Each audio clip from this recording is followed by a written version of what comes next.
Hello and welcome to Beavers TV. We are here today for our National League South encounter, the final home game of the season between Hampton and Richmond Borough FC and Farnborough.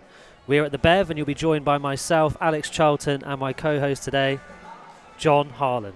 Hello, Alex. Great to be here. Last home game of the season. It's a bittersweet moment. It's been a good one. We're both new to the setup as of this season, and it's been great. I've been pleasantly surprised by the quality of football, especially. There's been some highs, some lows, and everything in between, but it's been great. It has been up and down, hasn't it? And we'll talk about the Beavers season throughout the channel today, throughout the chat, how it's been going, and we're going to be posing you some questions as well in the YouTube chat as we go along. But first of all, we have some team news in for the game today. So I'm going to run you through the Hampton and Richmond side, and then John will be taking you through the Farnborough 11 plus substitutions. So it's a much changed team for Alan Julian today, with 6 changes after the 4-2 defeat to Dorking last week. In goal comes in number 13, Luca Ziga. Also coming into the side is number 5, Jonathan Page.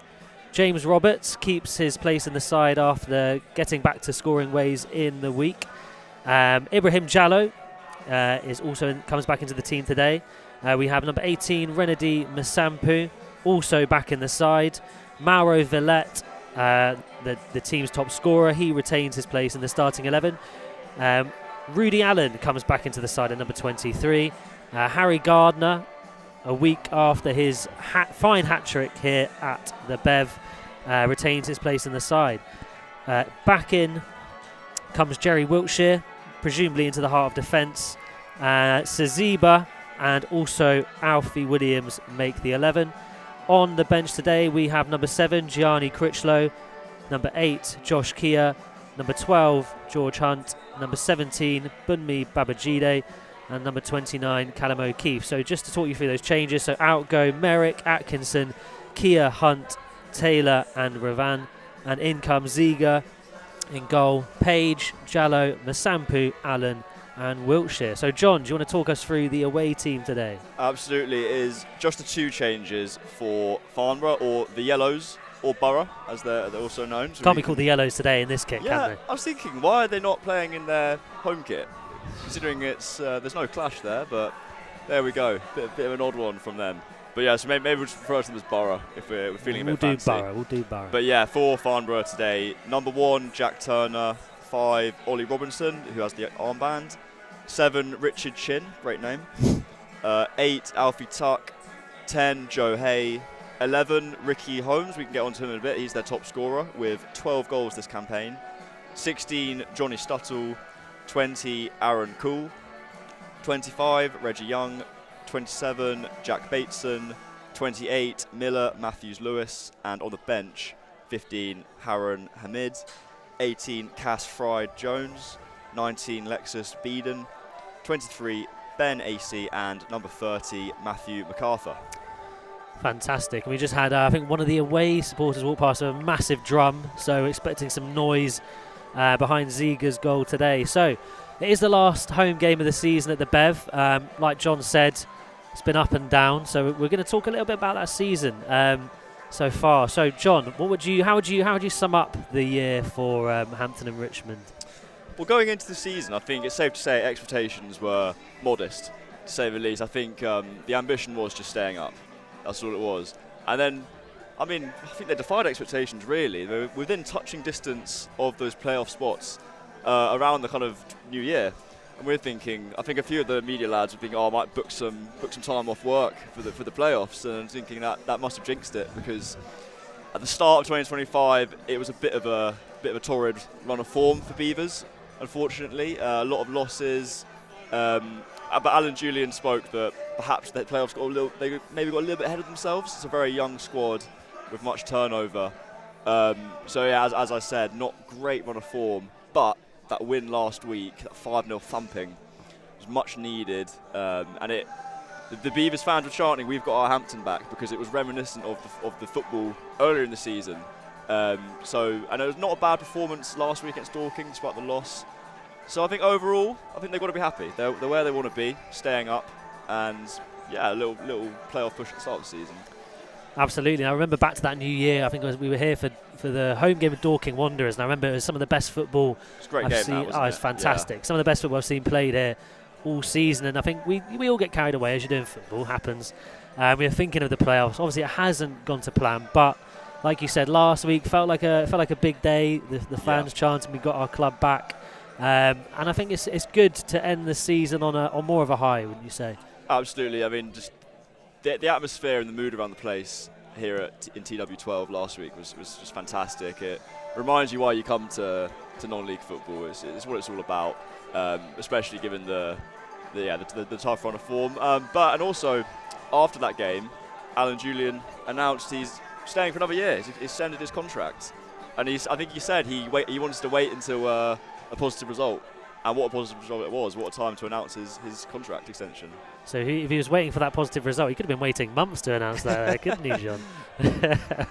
But no, do you think it's a good decision from the club, keeping him in charge for another season? Absolutely. I think it's quite telling that even when the results weren't good, no one turned on Alan Julian, or Jules as he's affectionately known. I think that's also a testament to the club, the ownership. I think, especially in elite level football, you see owners very trigger happy.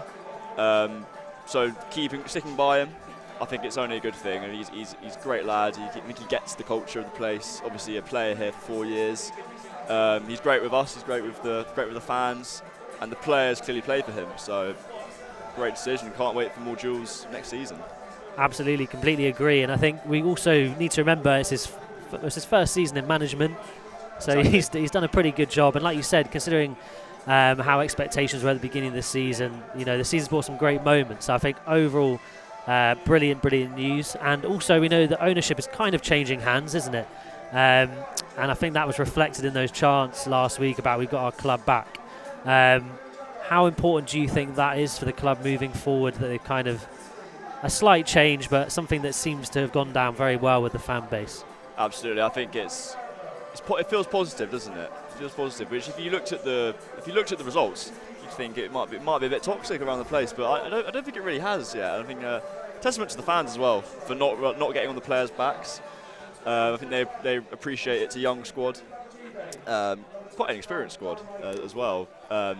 So moving forward, I think it's important to keep that core group of players, which we can discuss who those players have been a bit later on. But I think it's really positive moving forward, and then let's just see consolidate in the league and then push for playoffs again next year. Why not? Absolutely. And if we look back to the last couple of results, so we know last week here it was a thumping 5-0 win, hat-trick for Harry Gardner, and then there was the 4-2 defeat to Dorking Wanderers, a respectable result considering the gap between the two sides in the table. So that game against Dorking, I know you have a bit of information on the goals and how that went, so fill us in, John. Yeah, I didn't watch the full 90, but I've read up on it, watched the highlights. It was 4-2 to Dorking. Carter got a hat-trick within the first 7 minutes, which is pretty remarkable. I looked at my phone thinking, right, it's mounted decline. It's got to be a break in some kind of record, almost. It's got to be. I remember Sadio Mane got a really quick hat-trick for Southampton a few years ago, about 10 years ago. Yeah. But not quite on Carter's level, maybe. I don't know. But 3-0 down within the first 7 minutes, and then they got a fourth. Alan Julian said the first 20 minutes, some of the best football he's ever seen played against them. I was going to say, presumably not by Hampton. No, definitely not. But having said that, second half, technically won the second half 2-0, if you like. So gave it 2 halves, won the second half. But no, it's a spirited second half, determined. Goal from Jallow at the end, superb. He picked it up just behind the halfway line, ran and then tucked it in the corner. And also a penalty from James Roberts, who's back inside. Ended a bit of a goal drought as well. It's crucial for him to be full of confidence, I think. And he missed a few penalties prior to that, so how big a deal is that to get that off his back? I think definitely. I think we've seen a few dodgy penalties this season. I remember that Villette Panenka attempt that lives in the mind. But yes. Villette's been superb. Roberts at the start of the season was excellent. So I think it's no coincidence that Hampton playing better with when he's on form, for sure. Absolutely. Now we want to get you involved in the chat today. Yes, got a few comments. Probably already. Fantastic. So I can see Billy Taylor. We're going to miss Revan and Taylor, your brother. Yes, we are going to miss them indeed. Lots of changes today in the team. But I know Revan often gets called a Rolls Royce in the back, and Taylor has been a fantastic player this season, so he will be missed. There's also a few. There's Merrick's missing, Atkinson as well. So there's are 4 really key players for the Beavers. But I think because Julian knows they're mathematically safe now, of course, which is partly why that last week was so jubilant. Mathematically safe in the division. So those players are missed. And Jamie Morale, hi John. Oh, hello Jamie. Hello. Hi Jamie, nice to see you there. Nice to see you, mate. Send your fries in the chat. Lovely to see you today. Shahid Khan. Hopefully we can do as well as you did last home game. Absolutely, that'll be excellent. I mean, if we can do better than the 5 goals, I mean that'll be quite something. A 5-star performance last week. I'm not sure that we can talk a bit about Farnborough. 11th in the league. I believe they're on 59 points. You can just say if they win or lose, what are the permutations?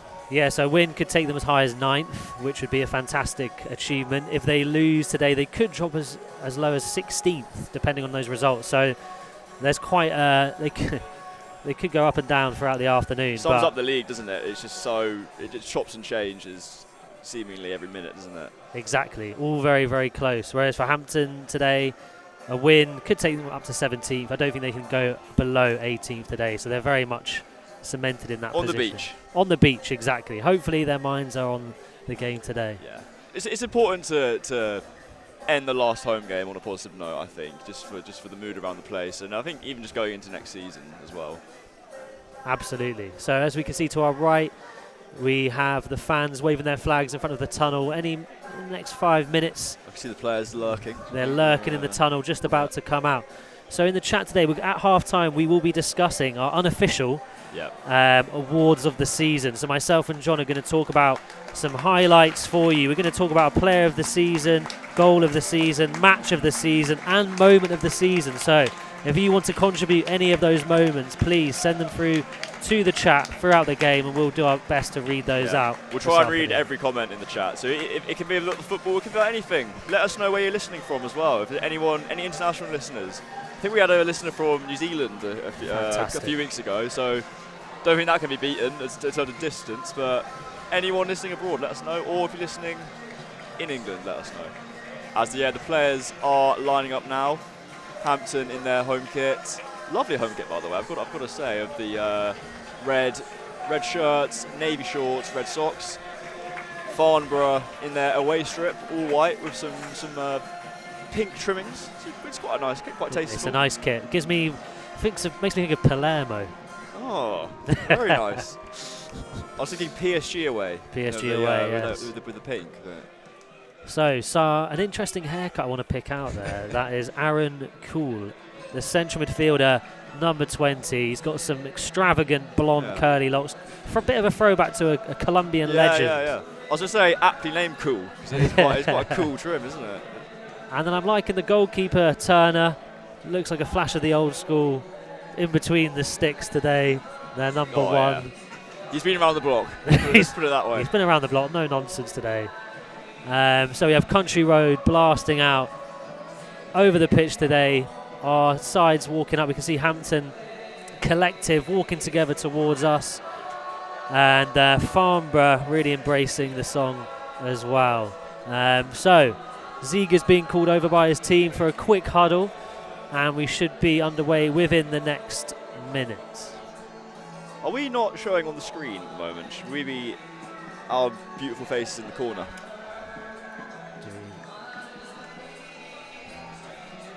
Maybe not. We've got the camera on Jules at the moment. That's all you need. That's all we need. So, quick huddle in from the Hampton and Richmond boys. Farnborough to our right. They are raring to go as Jerry Wiltshire is up with his opposing captain, Ollie Robinson, for the coin toss this afternoon. I've noticed a few times the away sides opted to change halves, which is quite, a bit irritating for the supporters. Always like to go behind the goal they're shooting, don't they? And they're doing it again. Yeah, why is that? Do you think? Why do you think that is? What's interesting? Mindset. I was at the Craven Cottage on Saturday, or Sunday even. Yesterday, God. This is a long weekend, guys. Long weekend. Obviously a good day for you then. Oh, God. We'll get onto that in a second, actually. But no, Chelsea did that. They've done that the last 2 times where they changed halves. I think it's psychological. Has to be. Because, you know, you have your routine, shooting a certain end. I think it's all about the marginal gains. I've had Easter weekend's not been good for me football-wise. Lost my Saturday league team lost 8-0 Saturday. My team Fulham lost to Chelsea in the last minute. So hopefully Hampton can redeem our Easter bank holiday weekend. Let's hope so. Myself, a Sunderland supporter, hasn't been good recently. We lost on Friday and we are playing Blackburn today. But we have a bit of a hush now. The music's off and we are raring to go. And it will be Saziba who kicks us off. And Page kicks the ball into the opposition half, and we have a throw-in in the corner of the pitch. And I think lots of fans are doing that lap back around now, aren't they, John, to get to the side they want to get to. It's always the ultras behind the goal, isn't it? Yeah, the drum. Exactly. Sampu bursts into the box, shoots! Stung the hands of Jack Turner in there. An early shot for the Beavers. Yeah, very positive from Masampu there, getting forward. Hopefully we see a strong attack. Last time we were here, there was a flurry of early goals, wasn't there? There was. 2 goals in the opening 4 minutes. I've noticed the last 2 home games, as Williams tries to find Seabird and doesn't quite get it, but the last 2 home games, it's been a very positive start for Hampton and Richmond. Very aggressive on the front foot, and it seems to be the case again. Yeah, I think that's important, isn't it? They want to get on the front foot early. It's the last home game of the season. Make a massive effort today. So just looking at the lineups, it looks like Page has slotted into a central midfield role. And is that Gardner at centre half, it looks like, I want to say, at the moment. We were, oh, hello. Alan through. Oh, it's a great tackle there by the number 7. That's Richard Chin. He showed a chin. As you can hear in front of us, the chin chants. But that was a fantastic tackle because Hampton had a 2-on-1. And here come the away side with Young. Driving into the box now. Can he get a cross away? He can, and it's well blocked by Wiltshire and in behind for a corner. Lively start, John. That was end to end. I was muddling over words there because Alan got the ball out of nowhere, sort of a 2-on-2, but couldn't quite thread the ball through to a teammate. And then in a flash at the other end of the pitch was Borough on the attack, trying to get it to the right byline. But yeah, Wiltshire dealt with it well, out for a Farnborough corner. Yeah, frantic start, end to end, which is what we want here for the last game of the season. So, corner kick to the away side, about to be taken, and it's fizzed in. Header glanced wide. I think there was the captain, Ollie Robinson. Got up well, but no, not quite the direction on it he would have wanted. He found himself unmarked, got enough power, but the direction was way off. Straight out for a goal kick as Ziga plays it short. Masampu at left back to Allen, playing in holding midfield. Finds Roberts in space. Lays it off to Page, bit of miscommunication there. As Farnborough player nips in and wins a free kick. A little bit sloppy there. Yeah, a little bit sloppy from the back. But we've got, might as well talk about the goalkeeper today because Ziga's come in. We said he's been here a while, hasn't he? But I think this is the first time I've seen him in goal. Have you seen him in goal this season, John? I haven't seen him. I think he's got a couple of appearances, but first time I'm seeing him in play in the flesh. So, yeah, hopefully a safe pair of hands like his teammate Merrick. Yes, so Merrick not in the squad today. I'm not too sure if he's out injured. You said maybe he'd been recalled by Chelsea. Well, but he was warming up. There were a few of the lads like Ravan, Gray, Merrick, they're knocking about the vicinity. They're somewhere in TW2. I've seen them. They're in attendance. We don't know where they are, but they're not playing. And Jallo is coming forward now with his brace on his left leg. He plays it right. Roberts has the ball now. Tries the through ball. Doesn't come off. But Hampton and Richmond very much camped inside the Farnborough half with a bit of possession here. And back to Rudy Allen on the edge. Can he get his shot off? He can. It's blocked by Cool. And that's out for a corner for the Beavers. Not a bad little pasture play there. Just trying to thread the ball through a bit. I think that seems to be the game plan, is very much on the floor. 1 or 2 touch football. We know how Alan Julian likes to set his team up. And then another corner. Absolutely. We like the positivity. It does feel like there's a bit of big air of confidence around the team last couple of games after what was a very tough run, John. Yeah, I think that win was absolutely crucial. And I think they can be encouraged by the performance last week as well. As Williams whips the ball in, but it doesn't beat the first man who clears it out. But Allen regains possession and sends it back to safety to Masampu, who plays it all the way back home to Ziga, who then finds Allen on this left-hand side. Back to Ziga, just knocking it about the back here, are Hampton and Richmond. Masampu's lost the ball there on the edge of his box.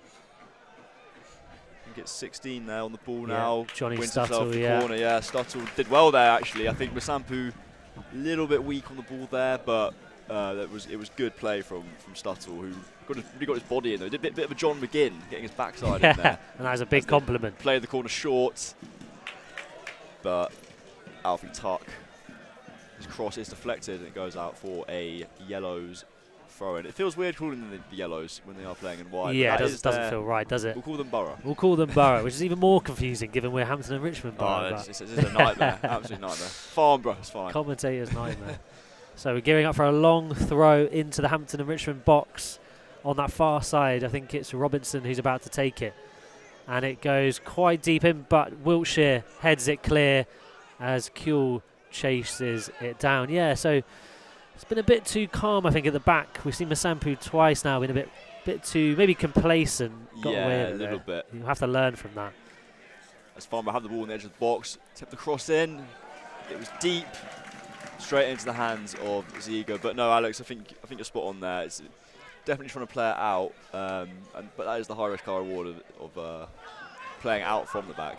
Absolutely, and he gets it spot on there as Williams plays on Jallo. It's through. And he's through. The goalkeeper's cleared it. And it's back with Ziga in between the sticks. Oh yeah, you good? Make sure you stay on you guys, not on the game. So I've just changed you to on you. You oh, perfect. Thank you. Nice one, thanks mate. Right, we just had some technical assistance there. You should be able to see us now, allegedly. Allegedly. Allegedly, let's check the live stream. So the ball's in the middle of the park now with the away side as they look to come forward. But a fantastic tackle by Jonathan Page, who wins the ball back, and it's out for a throw for the away side. And thank you, Ishan, in the group chat. Go on, Alex and John. Thank you for tuning in today. I know Chelsea aren't playing, so there we are. You can see us now. Maybe he's got a day off. And William Gupwell as well. John, I can't see the game. Well, Will Gupwell, you're not supposed to see the game, unfortunately. It's just see our beautiful faces for this one, which I'm sure is much better for you. Don't you worry about that. Yeah, exactly. 3 o'clock kickoff, so you have to watch us. I'm afraid to Will. Yeah, full disclosure, we do know Will Gupwell. We're not just giving him lip for no reason. Deserves it. Exactly. So the Beavers have a throw halfway inside the away team's half with Villette over it. And he plays a 1-2 with Williams, who approaches the goal with his left foot. He's been allowed to shoot from long range. Decent effort, but well saved down to Jack Turner's left-hand side. And he goes very long and looks like he's found Johnny Stuttle on this right-hand side. Great goal kick as he approaches the Beavers box. But he's going to have to go back. And now Kuehl has it in the middle of the park. Good defending by Hampton and Richmond as they've pushed the away side. But fantastic ball that is. A 25 on the edge of the box. Oh, he's offside. Yeah, almost looked too good to be true. They had acres of space, didn't he, John? Andre Pirlo-esque ball out there. He has got an air of the Pirlo, hasn't he, I have to say. Definitely. Yeah, we're trying to work out the Hampton setup here. It doesn't look like it's Harry Gardner, last week's hat-trick hero, playing centre-half today with Page in midfield. Yeah. So I wasn't expecting that. I think if you look at the, must be injuries, because if you look at the bench, you've got Critchlow, Kia, Hunt, Babajide, O'Keefe. I haven't seen O'Keefe, but not many defensive options. So maybe a bit thin on the ground. Gardner showing his versatility, but he looks well built for that role today. But we do want to see him score some goals as well. Farnborough on the ball now, playing it back amongst the back line, all the way back to Turner. Under pressure from Saziba. Saziba almost nicking the ball off the goalkeeper, who in turn plays it straight towards Stuttle, but Hampton and Richmond regain the ball. Back to Ziga.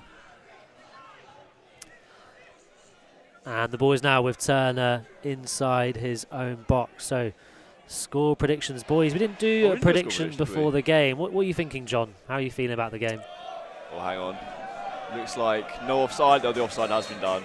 Farnborough were through, but yeah, quite clearly offside. Your score prediction, I'm quietly optimistic. We Hampton and Richmond yet to beat Farnborough in the National League South in 5 attempts. I think today could be the day. I think the mood feels good around the Bev at the moment. I'll go for a nice little 3-1. Ooh, 3-1. So goals in the offing. As Williams wins a free kick in the centre half. Yeah, what do you reckon? Yeah, I think having watched the opening 10 or so minutes, it's been quite close. But I think that probably about. I think Hampton might edge it today. I'm going to go for a 2-1 win. I think, but it will be close. Yeah, I'm sure. for sure. As Page just tries to get the ball out to the left, but it's dispossessed and goes out for a throw. I don't think it will be as one-sided as the 5-0 game, that's for sure. Welling United, of course, relegated from the National League South, confirmed. Yeah, there's a lot riding on that game, wasn't there? Welling had to go for it, and after going 2 goals down, I think they had to kind of... Yeah. They were destined to get hammered. I overheard a couple of the supporters. I think they're kind of expected it. They're not... not been playing well. Not playing well, exactly. So Farnborough, lovely bit of skill, gives it to Holmes in the middle of the park. Ricky Holmes, the top scorer, but he's giving it away to Villette inside the Hampton and Richmond half, and the ball now goes out. He's kept well by Roberts as the Beavers look to build some possession, and they do that well with Williams. He finds Villette, which gives applause round the Bev, but he cannot make the most of that situation, and Farnborough have it back. Slightly wasted opportunity there. Just pass it straight to an opposition player. There we go. You should be able to see the dugout now. Shahid Khan asked, are you still going to have pictures of the dugout? Yes, we are. Best of it's both. Just up there, exactly. Best of both. All good, Shahid, all good. So what have you made of the opening 12 minutes so far, John? It's been quite end-to-end, hasn't it? I think Hampton and Richmond looking positive. A couple of shots already, but I think on the hello, is that not a foul? It looked like a foul there on the centre as Farnborough break for the ball now with Reggie Young on the right.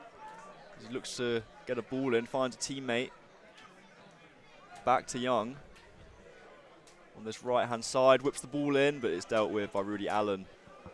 All the way to Ziba, who looks to break away, but doesn't quite land to him, and it's a throw-in, which Chin will take on this right-hand side, right by us. Yep.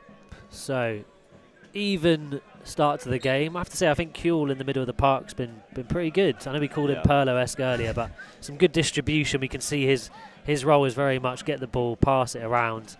A lot seems to be going through him this afternoon.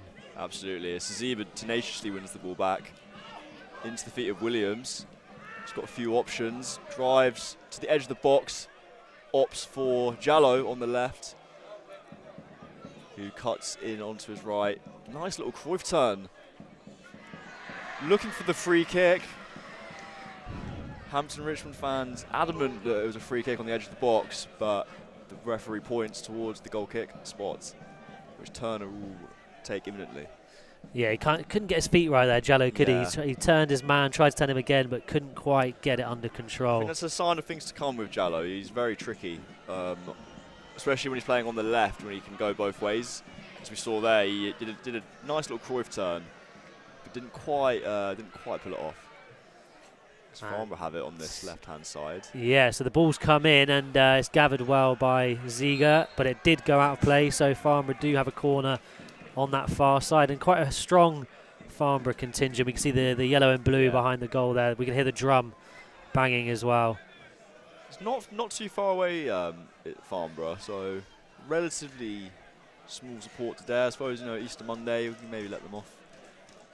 But I think it's about a 30-minute drive away, I believe.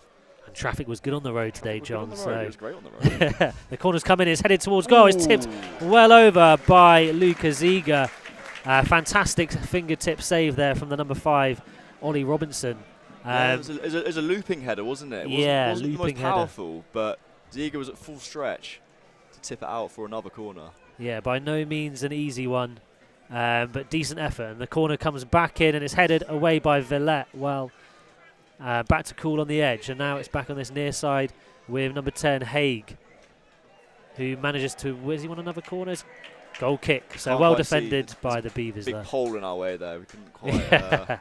Restricted that, view yeah. here from the press box. Was the smallest player on the pitch, first to the header there for defending the corner, old Maro Villette.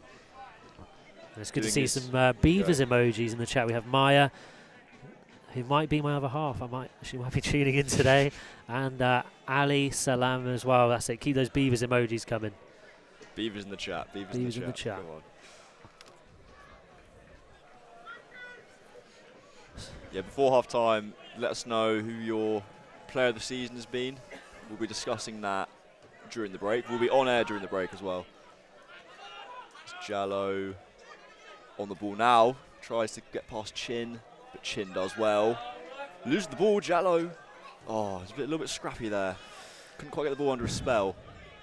Yeah, he's been that 1-to-1. He seems to have done quite well. Like Jallo, He's sometimes winning it back there. Like he's all involved in the action.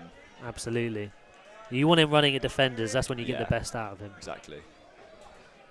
It's Wiltshire finds Sampu on the left touch line. Back to Wiltshire. He's marauding in midfield, but not quite where you want him as he loses the ball. Out of position. It's Farnborough on the attack through Holmes. Out to Miller Matthews Lewis.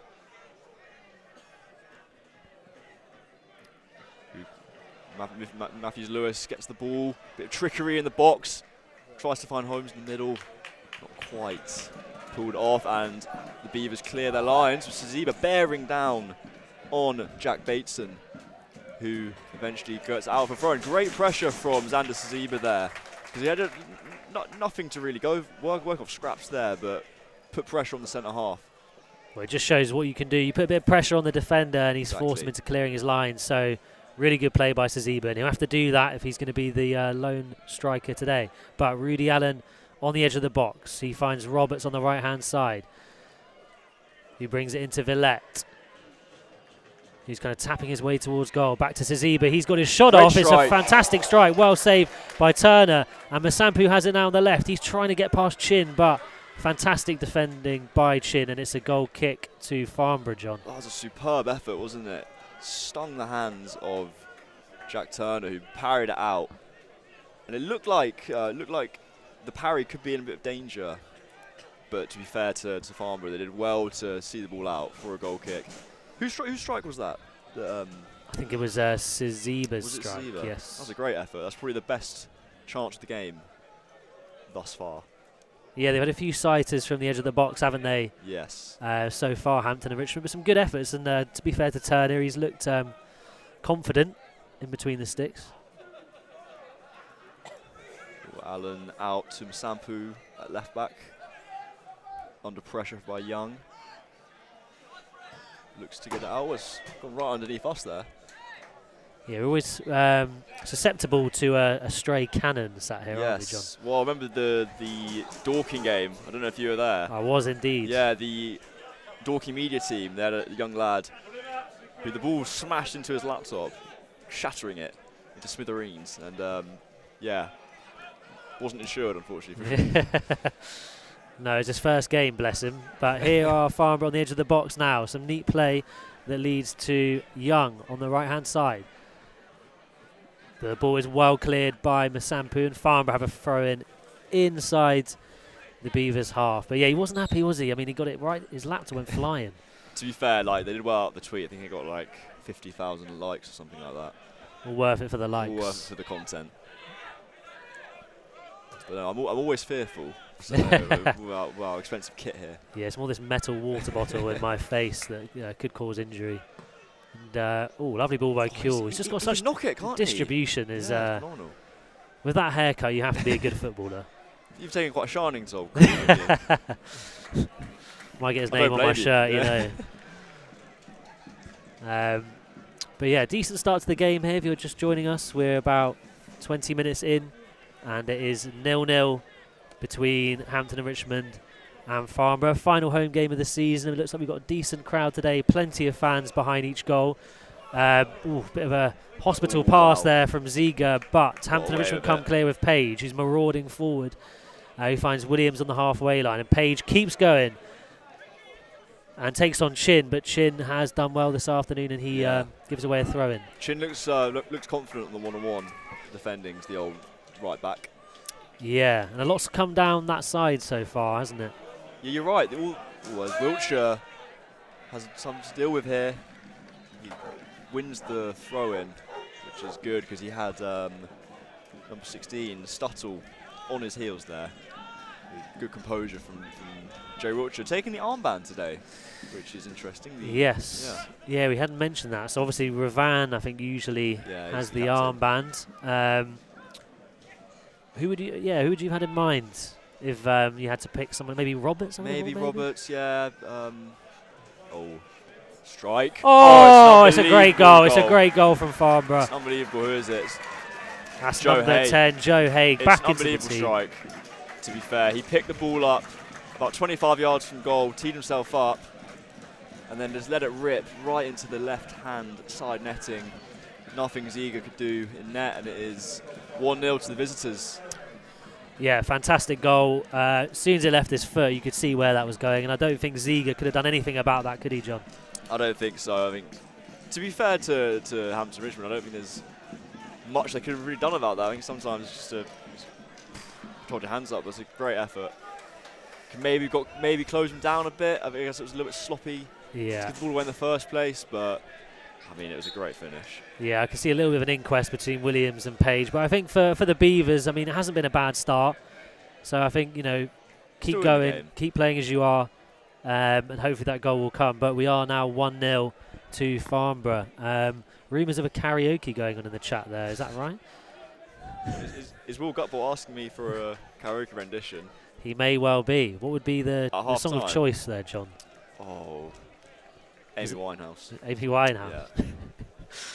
Ishan was Get it on asking, the PA. what's the halftime show looking like? It's going to be John Harlan singing. If we get 100 viewers, I'll do Amy Winehouse.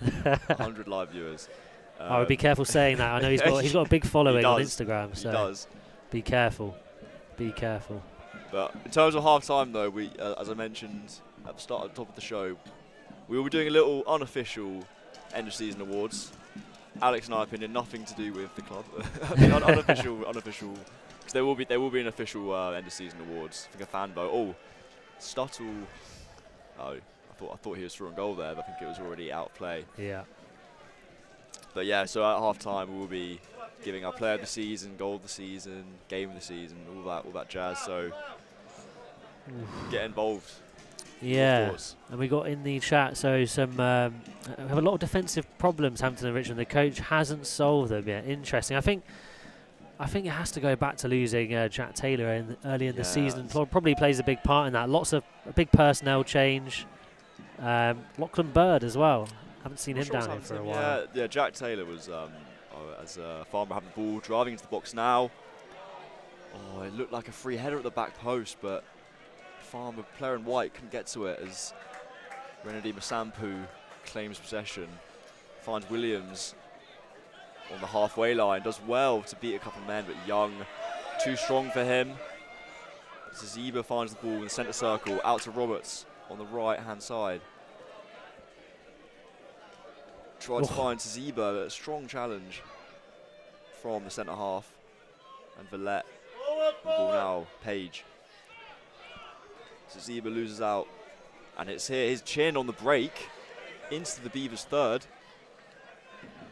It's Farnborough driving into the box through Stuttle, and it is 2-0 to Farnborough. Johnny Stuttle celebrates with the visitors.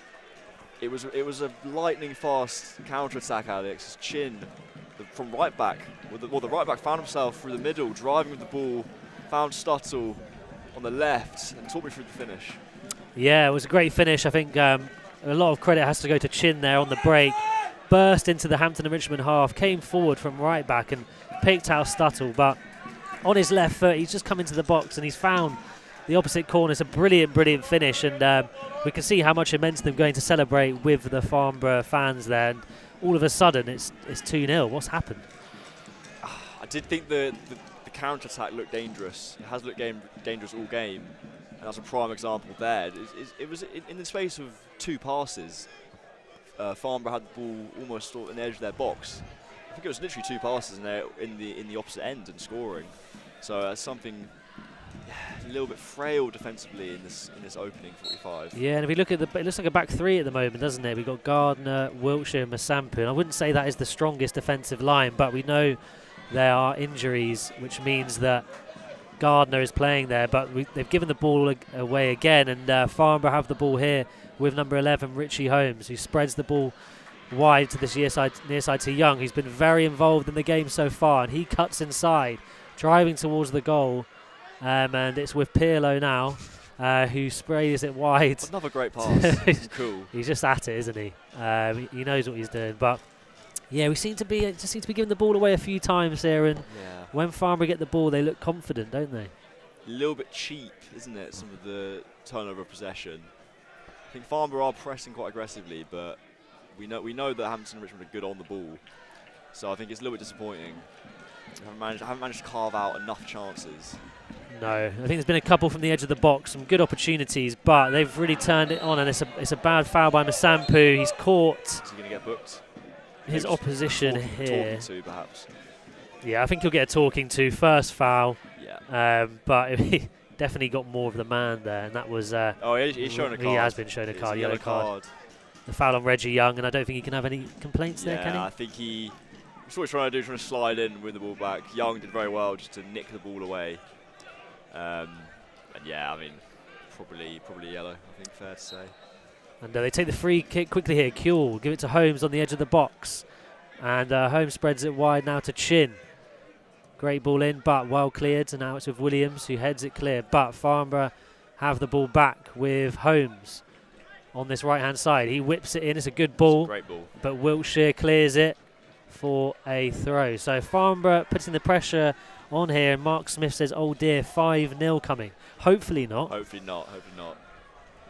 What do they say? 2-0 is the most dangerous scoreline in football. I mean, not quite sure I believe that, but look, to use another cliche, next goal is crucial in this match. No, but look, honestly though, get a goal in this first half, 2-1 in going into half time, doesn't look too bad, but easier said than done. Absolutely, and it's headed away. Williams though gives it away, and this Holmes again on this right hand side, who whips in his ball. It's a good one to the back post and well cleared by Rudy Allen. And Roberts has the ball now on the edge of his box, tries to give the ball back, and they've given away a throw. It's a period of pressure here for the home side. Absolutely, they've just got to ride it out. It's been very good for the last 10 minutes from the visitors. I've been very impressed with the delivery from our flank. It's been testing. Yeah, the wings have been very good. I think Young's been very involved. Yeah. Chin as well. He's come forward now to the right midfield, but it's very strong. Lots of pace. Lots of pace. Absolutely. Jallo holding off 3 players. The press is so aggressive from Farnborough. He's done well to win it back. Masampu gives it to Allen in the middle of the park. Roberts is free, but it's got to be offside now, and it's Saziba's played him, but a bit too late, a bit faster there, and James Roberts could have been in on that right-hand side. I think Allen was caught in 2 minds there as Miller Matthews Lewis nicks the ball, but Gardner does very well. Outstrength his opposite number. But you saw when Masambu had the ball just in front of us there, Saziba's through, he's a bit too much on it for him. We saw when Masambu had the ball just in front of us here, 3 players on him, instantly just smothering him and winning the ball back. And that's been the story of the last 10 minutes or so. Yeah, I'd say they look very well organised, don't they? Good team. Wasn't sure what to expect from them. They haven't been in the best of form, 3 wins from 10, but sitting in mid-table. I've been impressed so far. Jallo again, I mean Chin, he's on him in a flash, he's won the ball back. I mean, he's been fantastic so far on this near side. He's got the better of Jallo so far. Absolutely. Plenty to go, plenty of this game to go still. Yeah, absolutely. But a good passage of play for Farnborough this afternoon. But they are only 2 changes from their last game. Hampton have 6, and maybe that tells you a bit about the two sides today, the consistency of the starting 11s. I think it's showing, isn't it, that there's been 6 changes. It's a little bit disorganised defensively. There's Young on the right. Back to Tuck. Tuck with the ball, a little scoop to Miller-Lewis, and he finds the back of the net. That is absolutely that is phenomenal goal. Oh my lord, it was, Alfie Tuck with a little 1-2 on the edge of the box. There's a scoop, like a scooped pass to send Miller-Matthews-Lewis through. The first time finish, sort of dinks it past Eager. It's a superb goal, but again, not great defensively. But all of a sudden, it's Hampton Richmond 0, Farnborough 3. Yeah, I mean, it's an incredible bit of skill on the edge of the box, that lob chip over, and then the finish. I mean, it's almost a bit of street football, and you as an 11-a-side side, you don't want to be conceding those kinds of goals there. I mean, it's taking the mick a bit, isn't it? But great finish, and all of a sudden we're 3-0. It's not, 30 minutes in, 3-0 down. It's not looking too pretty, but hopefully they can ride out this first half, maybe nick a goal, play for a bit of pride there. Yeah, and a shout out to Callum Preston Kelly in the chat as well from Conrad Smith. Don't know if that's a friend or a fan. Could be. It could be. He is a brand after all. Wow, we were hoping for a win today. I feel like I haven't been on the watch along for a Hampton win. It feels like months, months. But here Gardner we go. Driving, great run from Gardner from deep. Plays it out to Jallow in space on the left. Cuts into on his right, ball in as far as Roberts on the opposite flank, who tries to find the on-running Page in the box. Can't quite make it as Cool clears out, but only as far as Gardner. Strikes from distance. Oh, what a strike! Wow. Harry Gardner. I mean, last time we were here, he scored 3 bangers. That has to be one of the goals of the season. He must be about 30 yards out. He's hammered it into the top corner from centre half, and all of a sudden, it's 3-1, John. Unbelievable. We saw him score a cracker last week in the 5-0 drilling of Welling, but oh my lord, all the way from centre back. He's got that in his locker, isn't he? That powerful strike. That was beautiful. The reason I like that, it went across the keeper, which is always more satisfying for me. Straight into the side netting, left him no chance. Hampton Richmond 1, Farnborough 3. Phenomenal goal, and that's what Hampton Richmond needed, a lifeline, because it was looking pretty dire. But now the fans are behind them. Villette's on the run, and it feels like we've got a game on our hands now here at the Bev. Yeah, 4 goals in the opening 35 minutes or so. And here comes Jallow. He's up against Chin. Can he beat his man? He takes it inside, and he's giving away a foul there. Sure that was a free kick. I think harsh, but fair play to Chin. We've got a game on. And it's sprayed by the Farnborough keeper, Turner, to this left-hand side. And Farnborough have the ball now. On the edge. Holmes, top scorer, sprays it out to Young, chests it down. On rushing Joe Hay, wins a throw-in for Farnborough. On the right-hand side. Not quite sure what's going on here. The referee holding play. Is it a free kick? It's hard to. It looked like it gone out for a throw. Can't really see. But I think it is a throw here. Yeah, view is restricted from the pole. But there we go. The number 5, Ollie Robinson, is going to get us back underway with a throw here, deep inside the Hampton and Richmond half. Can't see him, but the ball will come flying in, and it does.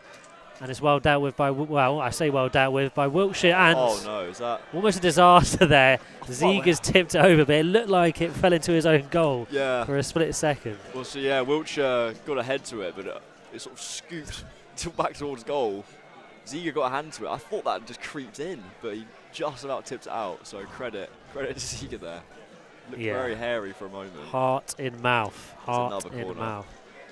But Farnborough with another corner. We can't seem to catch a break of any chill time here, can we? Because it's just end to end at the moment. Got our work cut out here. Ball swings fizzed in. Oh. Wiltshire does well to get a foot to it because it looked destined for the back of the net there. Under the cosh, Hampton Richmond. Wiltshire again. Oh, that was Tuck looking to strike it, but a good block again. Strike from distance. And it's another one.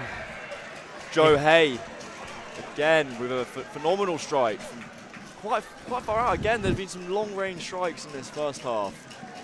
He picked the ball up on the edge of the box, about 20 yards out.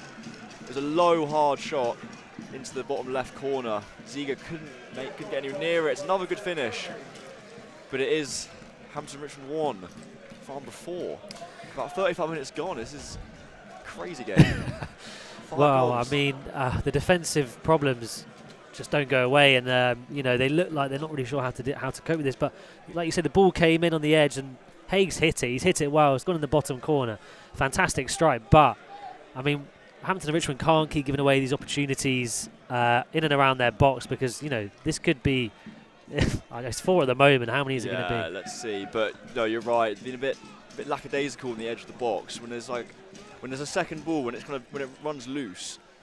They kind of seem to be standing still a bit and inviting these pop shots, which a few of them have gone in so far. Credit to the finishers, I've got to say, but from a Beavers perspective, it's a little bit disappointing to be conceding as many long-range strikes. Absolutely, and at 3-1 it looked hopeful. At 4-1 it looks a lot more unlikely, but here's Jallow on the edge of the box. He's hit it very well indeed, and it's gone just wide of the post. Lovely 1-2 with Williams, and Hampton Richmond showing they're not done yet. They're still in there. Can't take your eyes off this game. There's a lot going on here.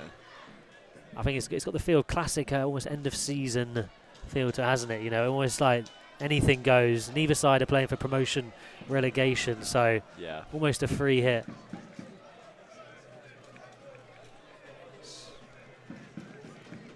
A few comments to get through here. Jamie Morale, hi John, I really like your jumper. Is it Gucci? Isn't it? No, it's not Gucci. Will Gutboy says Versace, I heard. No, it's Polo Sport, believe it or not. Classic. There's a goal. Jamie again piping up. When is it? Mexican wave time.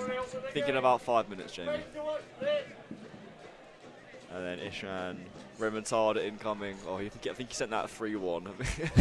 Looking a bit less likely now, but you never know. You never know. Will Gutwell again. Peter Drew, eat your heart out. Alex Charlton is here. I've got to agree. Thank you, Will. Really appreciate that comment. Nice to have a supporter in the chat there. Beavers now trying to get the ball away. It's in the air and back in with the feet of Kuehl for Farnborough. I almost want to say Harry Kuehl. That's how good he is, but non-league Harry Kuehl. Yeah, he's been instrumental to everything good about Farnborough this half. Has Kuehl been knocking the ball about. And they're into the box again here, Farnborough. It's 11. Yeah, Holmes gets his cross. Just a bit too far. I think got stuck between a cross and a shot there, didn't he, Holmes? A little bit, yeah. Decent opportunity. He's the top scorer. He's got 11 league goals, 12 in all competitions. Yet to get on the score sheet, which is a bit ominous. That is ominous. So we've had a couple of goals from Haig, haven't we? We've had a screamer from Gardner.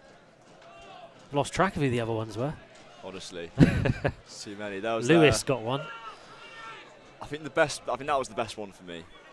The Lewis goal? Yeah. Yeah. Miller, Matthews, Lewis. He's through again.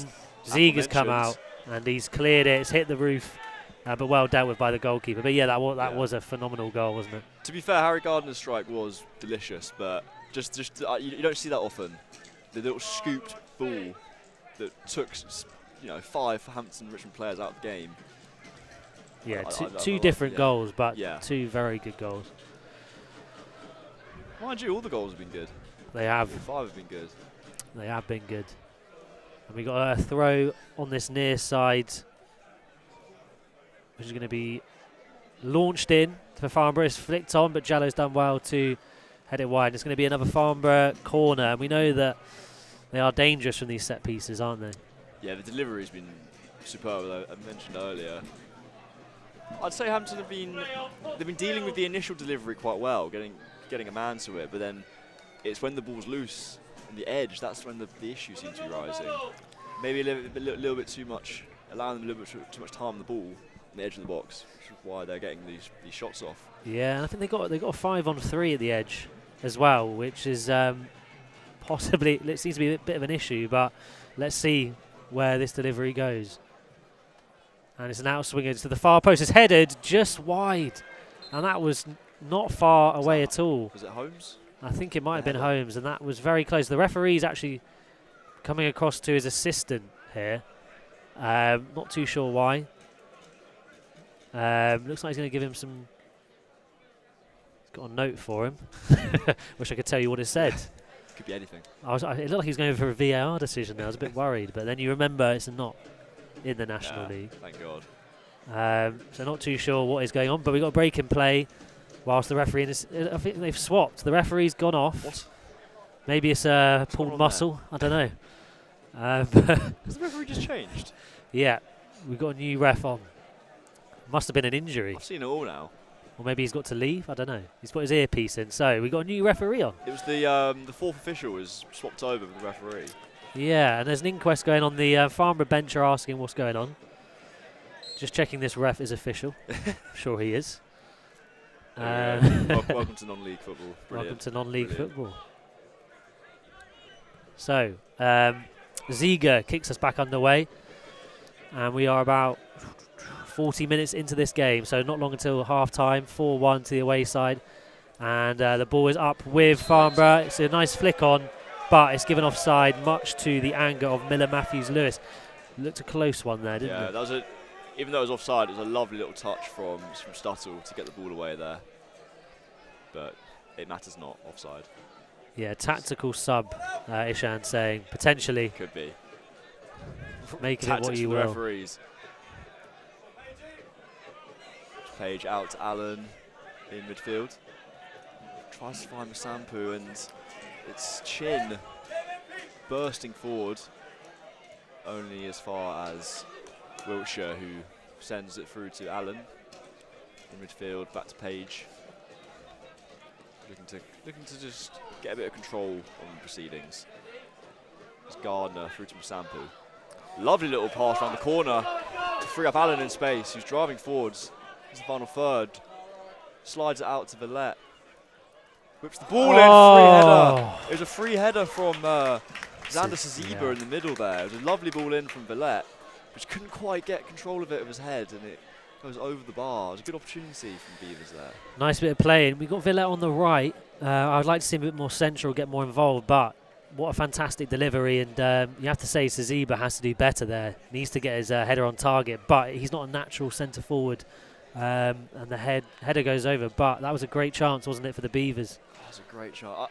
I don't think the header was as easy as it maybe looked from here, Yeah, but it was a free header nonetheless. Yeah, absolutely. It wasn't a striker's header, but No. like you say, it wasn't an easy one, but easy, decent chance. And Farnborough sprayed the ball wide this time. I think it was Kuehl. Couldn't get it right for Chin, and the Beavers have a throw in. But yeah, what do we make of Villette playing out wide today? What do you think of that? Do you think we'll see him play more central as the game goes on? I think he's always most effective close to goal for me in that kind of 10 position. Almost a free roam I find with Villette when he finds those pockets in midfield, and we know how technical he is. I think he's almost playing right back or right wing back, isn't he? Yeah. I don't think you get the best out of Marrow in that position. Yeah, and I also think Saziba's better out on the wing.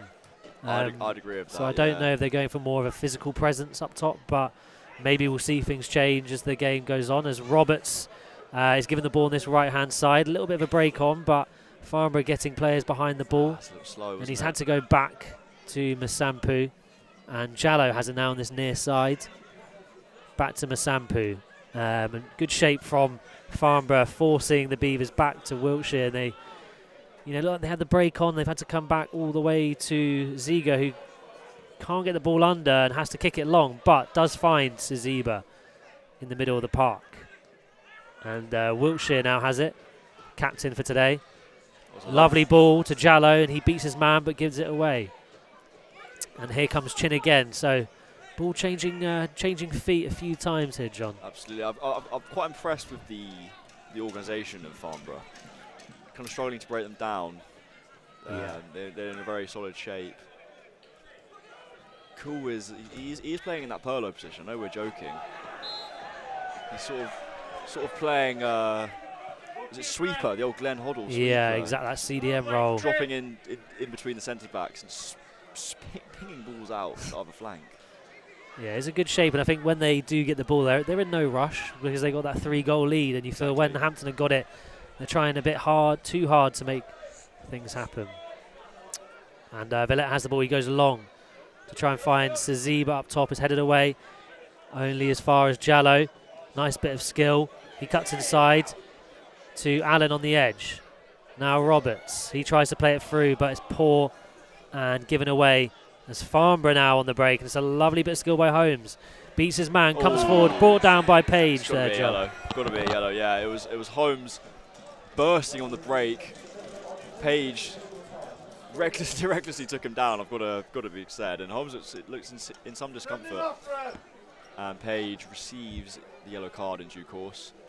Holmes still down. Looks to be in a bit of discomfort there. I don't think it was. I don't think he was trying to hurt him, but I think he was definitely trying to prevent the counter. Safe to say.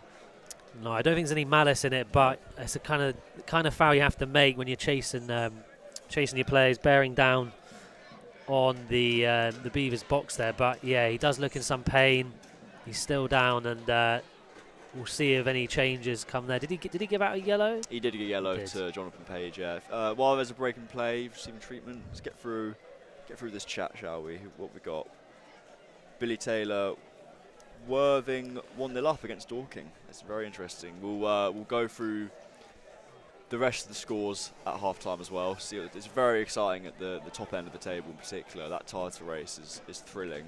So we'll get to that half-time. That should be a good game. Got Jamie Morale. Anyone watched the Fulham game yesterday? I missed it. What was the score? And then Mark Smith, I think, replied to him saying Chelsea were lucky, late winner 2-1. He summed it up there. I will say I do support Fulham. I was at the game. Any more Fulham slander, I will be blocking you from the chat. And then the score, it is 4-1 currently, Nick, to Farnborough. They were 3-0 up. Hampton pulled one back. Fantastic goal by Gardner, but 4-1 down now. And Kuehl drills a free kick, long, dealt with well by Wiltshire. As we're closing in on the end of the half here. But Farnborough have a throw-in on this near side. Dorking should score a goal or two. You wouldn't bet against them, would you? No. Yeah, we'll check. We'll give you everyone a score update. What's been going on elsewhere in the National League South? Absolutely. Imminently. And that's Villette doing some defending. He's done well. And Roberts now has the ball on the far right as he comes forward. Again, the pass is not good enough, and Kuehl deals with it and manages to get the ball away. And a couple of times Roberts has had that ball, hasn't he, on that far side, but it hasn't quite clicked for him. I think from everyone playing in red today, that final pass has been straight into a white player, into a player in white. Yeah, I don't know if it's decision making or just the execution. It's been a little bit off for Beavers because there's been some good breaks. There's been some overloads, we just haven't capitalised on them so far. Yeah, I think it's just, that decision making, that pass just hasn't quite been. It's the final one, isn't it? It's all good up until then. As Villette has the ball, and the referee blows up for half time. Slightly disappointing. It is Hampton Richmond 1, Farnborough 4 going into the break. 3 goals to chase in the second half. What's been your overall thoughts on that first 45, Alex?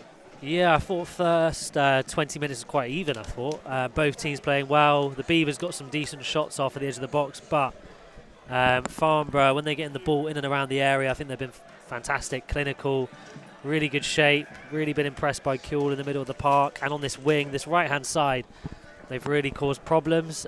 Gardner's goal was phenomenal. Top corner, I thought that could have been a way back in, but back came Farnborough to get their fourth, and I think they've been better. They've had the better shape. They've had more of the ball, and Hampton have definitely been second best. But I wouldn't say they've been outplayed. No. So plenty of time to go. But I think there'll definitely be some changes at half time, just in terms of maybe shape. Absolutely. I think Julian needs to make a change. I think Villette's getting wasted on that defensive position.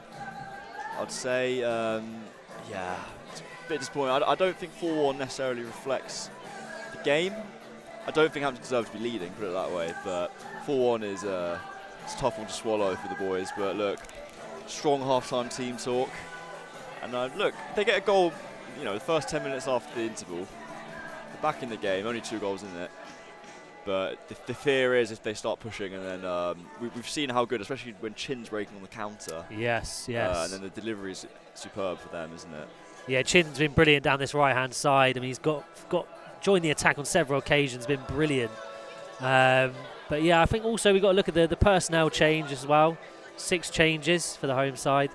And we've got Gardner playing at centre-half. So I think it probably tells you a lot about how thin on the ground we are at the moment. So, yeah, I think we have to take that into account, don't we? Yes. Just put it this way, 6 changes, and it looks like there's been 6 changes. Like slightly disjointed, especially in the final third, as we mentioned earlier. It's just not quite clicking, is it? It seems to be players on different pages, so to speak, in there. So, do you want to talk us through some half-time scores in the National League South, John? Yes, absolutely. Just trying to find the scores for you. Just bear with me 1 second. While we're waiting, it looks like Leeds, they might be securing their Premier League future. 5-0 up at half-time. Wow. Joel Pirro hat-trick. So Leeds, half-time, they're 5 up. 5-0 up. Could be worse. Exactly. So they look like, I think, if they win today and Burnley beat Sheffield United, then I think they're as good as up. So that's a big result in the Championship. Lots of games going on. So talk us through the National League South. Well, the main talking point is that massive game, Worthing v Dorking. And yeah, Worthing are 1-0 up in that one. That's a tasty game at the top of the table there. Big game. Other scores around the country at the moment. Hornchurch leading Aveley 1-0. Slough leading Chesham away 2-1. Chelmsford beating relegated Welling United 2-0. But in terms of what that does to the table, let me pull that up now, because that is a fascinating one. There are 6 teams, before ball was kicked today, there are 6 teams that could still win the title, which just shows how exciting this league is. So 6-horse race now. It was 7 recently. It was 7. I think, was it Maidstone have dropped out of the title race, but they'll be really pushing for that final playoff spot. So as it stands, Worthing are in the lead. Dorking have dropped to 5th as it stands. And that would be a fantastic, if Worthing can hold on to that lead, that would be really good for their title push. But Torquay 1-0 up themselves, only a point behind Worthing. Very interesting, but 6 points separate 6th and 1st. It's going to be fascinating going into the final game. And Truro behind, aren't they? So, or are they behind? No, they're drawing 0-0. Yeah. So opportunity there for them. With Western super mare. Well, Alex, should we crack on with our season awards then? Absolutely. So unofficial awards from myself and John. Yeah. We obviously weren't here for every game of the season, but most of the games we were here. So we're going to talk a bit about our moments of the season, and we're going to start off with player of the season. So I'm going to start with my contenders. You may disagree at home. If you do, let me know who you think. Let us know in the chat, guys. But I'm going to go with, it's a tough call between Mauro Villette and Mike Atkinson. I think maybe Villette will shade it for me just because of how important he's been for the team. Lots of goals, obviously, but when we were in full flow early in the season, I thought he was phenomenal. As for Mike Atkinson, I just think Mr. Consistent, tackles like a beast in the middle of the park, and also got that fantastic goal. So for me, I think those 2 players would be my 2 picks. What about yourself? That exactly the same, those 2. When Hampton and Richmond were pushing for those playoffs, wasn't they? They were in the as high as 9th or 8th at one point, and they were on the fantastic unbeaten run. Villette was at the heart of everything good, scoring goals, great assists as well. That's underrated part of his game. But then, as you say, if you could have a team of Mike Atkinsons, you'd be in good shape. He's just so good. He covers every blade of grass on the pitch. Definitely missing him today, I think, in the centre of the park. Yeah. But I think Villette just about edged it, just for the pure numbers. The goals and assists are remarkable, really, especially for a midfielder. Yeah, I agree. I think, he shades it. Atkins is the kind of guy manager must love to have in the team. Like, plays for the team, loves a tackle, very disciplined and consistent, isn't he? Yeah, a few other contenders. You could maybe have old Archie Taylor in there. He's been excellent. Yes, he has been very good, I think. Yeah. Ravan always solid. Yeah. There's been Roberts at the start of the season banging the goals. So yeah, there's been a few contenders, but for me, Villette. Excellent. As for our match of the season, so I'm going to go for the Dorking 2-2. I know that wasn't a win for the Beavers, but for me, that was the best game of football I've seen down here. The style of play was fantastic. Confidence was sky high, and it was at a time where we thought we were going to maybe push on for the playoffs, but I think we also came back in that game. I think it was 2-1, and Dorking were managing the game so well up until the last minute, and then we got that goal. So for me, that would be my match of the season. What about you, John? Well, yeah, just on that game though, I think Alan Julian said that's the best game of football he's seen all season. That was fantastic 2-2 draw. For me, I wasn't at the game, but it's got to be the 1-0 win away at Torquay. We were top of the league at the time, massive club, and I think it was just so out of the blue, wasn't it? And it's just like a bit of a smash and grab, but that's what you love as an away side. So credit to anyone that made the trip there to Torquay and witnessed that. But I think for me, just for the result, has to go for that. Yeah, we're getting some waves there, aren't we? Got some fans, mate. That was a statement win. I mean, you go to Torquay, it's a long way you go. You get 3 points. I mean, that coach must have been absolutely popping off on the way back.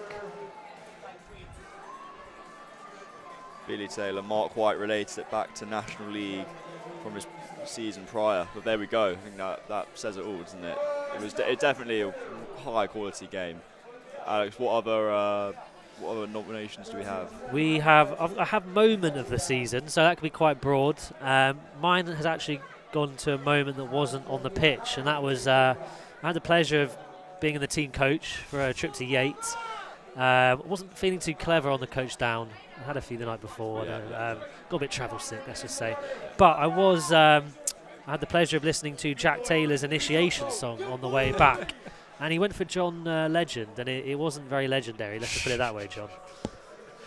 But yeah, that's my moment of the season. It's fair enough. I didn't think I'd ever see an initiation song live, but phenomenal. Where were you sitting on the coach? Were you towards the front? I was near the front, yeah. I was in between the kind of the management and the players in that kind of middle bit. Sure. But there were some drinks given out on the way back. It was a nice day out. Long way to Bristol, but it was a fantastic experience. Was it moment of the season? It could be anything. I know recent memory bias, but that 5-0 win last week was phenomenal. I can't remember the exact game, unfortunately, but the game that marks 5 wins in a row earlier this season. I think there's a 5-0 win in there as well. But that was phenomenal. I think that was the peak of my time here so far. 5 games on the trot. I mean, the mood was so good in TW12, but I have to go for that. Or the 5-0 last week was special as well. I really enjoyed that. Yeah, I think that was the best atmospheric game we've had. Atmosphere-wise, yeah, I'd agree. One-sided display, but very, very good. Thanks to the score update, Tom. 1-0 to Blackburn. We love to see it in the group chat. Just what I wanted. Billy Taylor's first goal, with all the players celebrating like they won the league for me. That's a solid shout.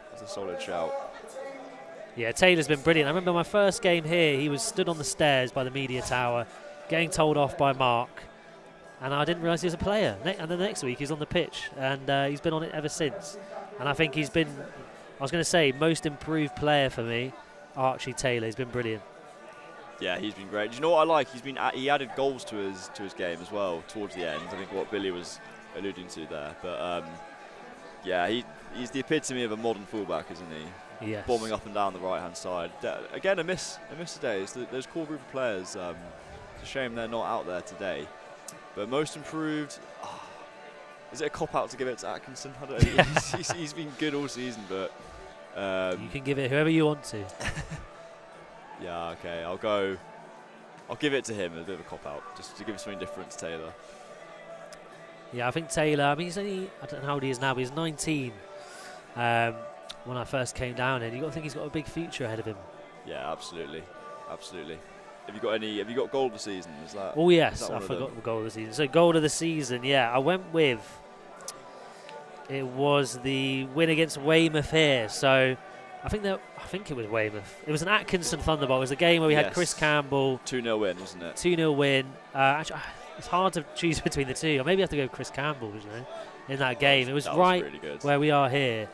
And it was a bit like Romain Mundles for Sunderland a few weeks ago. Probably didn't see it, but top corner. And I remember after the game, Alan Julian, he said he's like, I don't like them shooting from that far, but if it goes in, then what can you say? What can you say?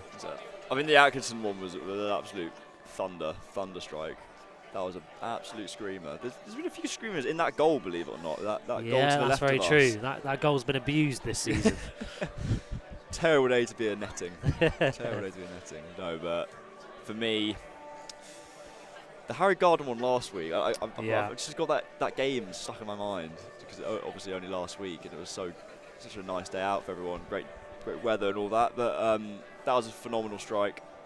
I think it was a second. I had a really good view of it as well. You could see it. Was it the Declan Rice free kick again in the Champions League? It was like perfectly in the top corner. It was similar to that. So yeah, I'll go for Gardner. That was a great goal. I was doing the Twitter feed for that game and I could barely keep my head up. So I didn't see many of the goals, but I had to tweet them. But that was, last week was fantastic, wasn't it? So we're at half-time here at the moment. We've just talked through our kind of moments of the season. We got Billy Taylor, that free kick against Chippenham. I was there for that. Brilliant. I was in the tower for that one. And it was a good game. We didn't win it, but it was a brilliant free kick, top corner from Archie Taylor. That was a good one. That's a contender for sure. And we got in front of us now, we have some subs warming up. I'm sure any moment now have the teams coming back out. We can see Critchlow and Kia stripped off. So I imagine we'll see them come on. I wonder who for. That'll be interesting to see. But I think some changes are definitely needed. Just to add a bit of oomph. Well, I think, Gardner moving forward. Villette could be playing as a striker. Zaziba could be out wide. I think Kia comes on. It'll be interesting to see what they do with Hunt. Because he played well. Up as well, yeah. As the players back out onto the pitch. As Beavers players go over to the dugout. Alan Julian sat down, ready for some last-minute instructions. We'll take a swig of water. Something I like about the when Hampton Richmond come out, they do their little dynamic warm-ups right before. I always find that quite enjoyable seeing that. But they've got some resistance bands there as well. It's all modern professional. Football. Very professional. Yeah, got to keep warm. Got to, as you know, I mean, in your 8-0 drubbing on Saturday, John, was this going on at half-time? Well, I'll tell you what. So we lost. It's a team we were expecting to beat. Oh. On paper, they were much higher in the league. Plot thickens. Third to be ninth. I remember we turned up and they had the cones out. They were doing all these intricate drills, and we were thinking, we're kind of, look at them trying a bit hard, aren't they? We're sort of just doing a bit of one bounce, and sort of pelting the ball at the keeper. But I mean, I think it's held. Prepare to fail, fail to prepare, or the other way around. But no, exactly. And it looks like they've done those dynamic warm-ups and Farnborough haven't. So if it's anything based on my Saturday League way, should very be true. Goals from Hampton. They should be winning 8-4. So we're going to see Actually, A few I changes. just had a flashback. The goalkeeper, he's a touch of Paddy Kenny. I don't know if you remember the Sheffield United Yeah, of course. goalkeeper, but He's a bit of a is journeyman. it Paddy Kenny in disguise? Could be. So, some So Page off Yeah. for Critchlow. I'll make a note of this. So Page for Critchlow. So Jallo has gone off as well. For Josh Keir. Josh Keir, yeah. And then one more. It looks like Rudy Allen has made way for George Hunt. So like for like that one. Yeah, I think changes had to be made. Keir will bring some calm and composure into that midfield, along with Hunt. I mean, two strong central midfielders. Looks like Villette he's still playing right wing back. We've got Roberts on this near side, and it looks like Critchlow is playing left wing back for Hampton. So Farnborough get us back underway the second half, the last 45 minutes of football at the Bev this season. And Alan Julian's made several changes at half time in a bid to try and get the Beavers back into this game. And we are currently sat 4-1 to the away side. Here is Keir. Tries to spread the ball early to Roberts, but it's cut out. And Keir... seemed like a bit of a harsh foul there. Hunt giving away the foul on number 5, Ollie Robinson, number 11, Holmes, and they've got a free kick now in the Beavers half, but the fans weren't happy with that one. So what I missed. I started doing some clerical. Not too much, but we've had plenty of changes at half time. So here are Farnborough in. It's a shot. It's deflected, and it's fallen back on the edge of the box. Number 10's got it, but it's well cleared by Keir, and he comes forward. Can he find the right pass? It's 3-on-3. And Saziba is in behind. He's offside. He's gone too early. And it looked like it was on there, the break, for Hampton and Richmond. But unfortunately, it came to nothing. I was trying to say on Josh Keir, I've always liked watching him play. I think on the half turn, he's superb. Transition defence into attack very nicely. So I'm happy seeing him on. Just want to confirm to Jamie Morrill, there is no whiskey in that flask at all. At all. How dare you? Allegedly. Here's Hunt out to Roberts on the right. Back to Keir. Little 1-2 of Roberts. Sprays it all the way out to Msampu at left back. Tries to get around his man. Wins the throw. Fair play to him. Yeah, the Beavers have it in their own half with Wiltshire. He's got pressure on him, and he's managed to win a throw-in on that far side. Looks like it's Villette right back in the second half again. Yeah, it's a three in the back. I mean, we're not used to seeing that, I'd say. And we've always got the option to put Villette up top. I think that's where he's best. Critchlow has found Roberts on this near side. It's a fantastic ball. And Roberts is driving towards the goal. Squaring up his defender, cuts inside, left-footed shot, and it's a fantastic strike. And Roberts with a brilliant individual goal. And the Beavers are back in this. It's 4-2. And James Roberts has just scored a phenomenal goal. John, talk me through that one. Well, it was the man off the bench, Giovanni Critchlow. Superb ball out onto the right-hand side. Roberts carried the ball so far. I think the fullback was expecting him to go on his favourite right foot. He cut onto his left and drived it home into the bottom right. 4-2. It's just what we needed. Just what we needed. Absolutely. Needed a response at the start of the half. And Roberts there, his decision making was fantastic because he's squaring up the defender one-on-one, had to get it right, and the finish was just pinpoint into that corner. So that's when you see Roberts at his best, he can be very, very lethal. And that's 2 goals and 2 now for James Roberts. A bit of a goal drought prior to that, so as we were saying, great for his confidence, and that showed on his weaker left foot there. Phenomenal. Absolutely. It's another good goal, by the way. Yeah, really good goal. Critchlow's ball from the far side there. I mean, he created that space, 2-on-2. But now the Beavers need to make sure they can defend, which they couldn't do in that first half. And Farnborough have a throw-in Deep inside, it's fizzed in. Cleared well by Kia and headed on by Hunt. But Farnborough still have the ball, and it's well marshalled out by Williams. So they have a throw in now. Hampton and Richmond well into their own half. Kia finds Villette out to Williams. Back to Villette. Oh, loose pass, which Hay picks up.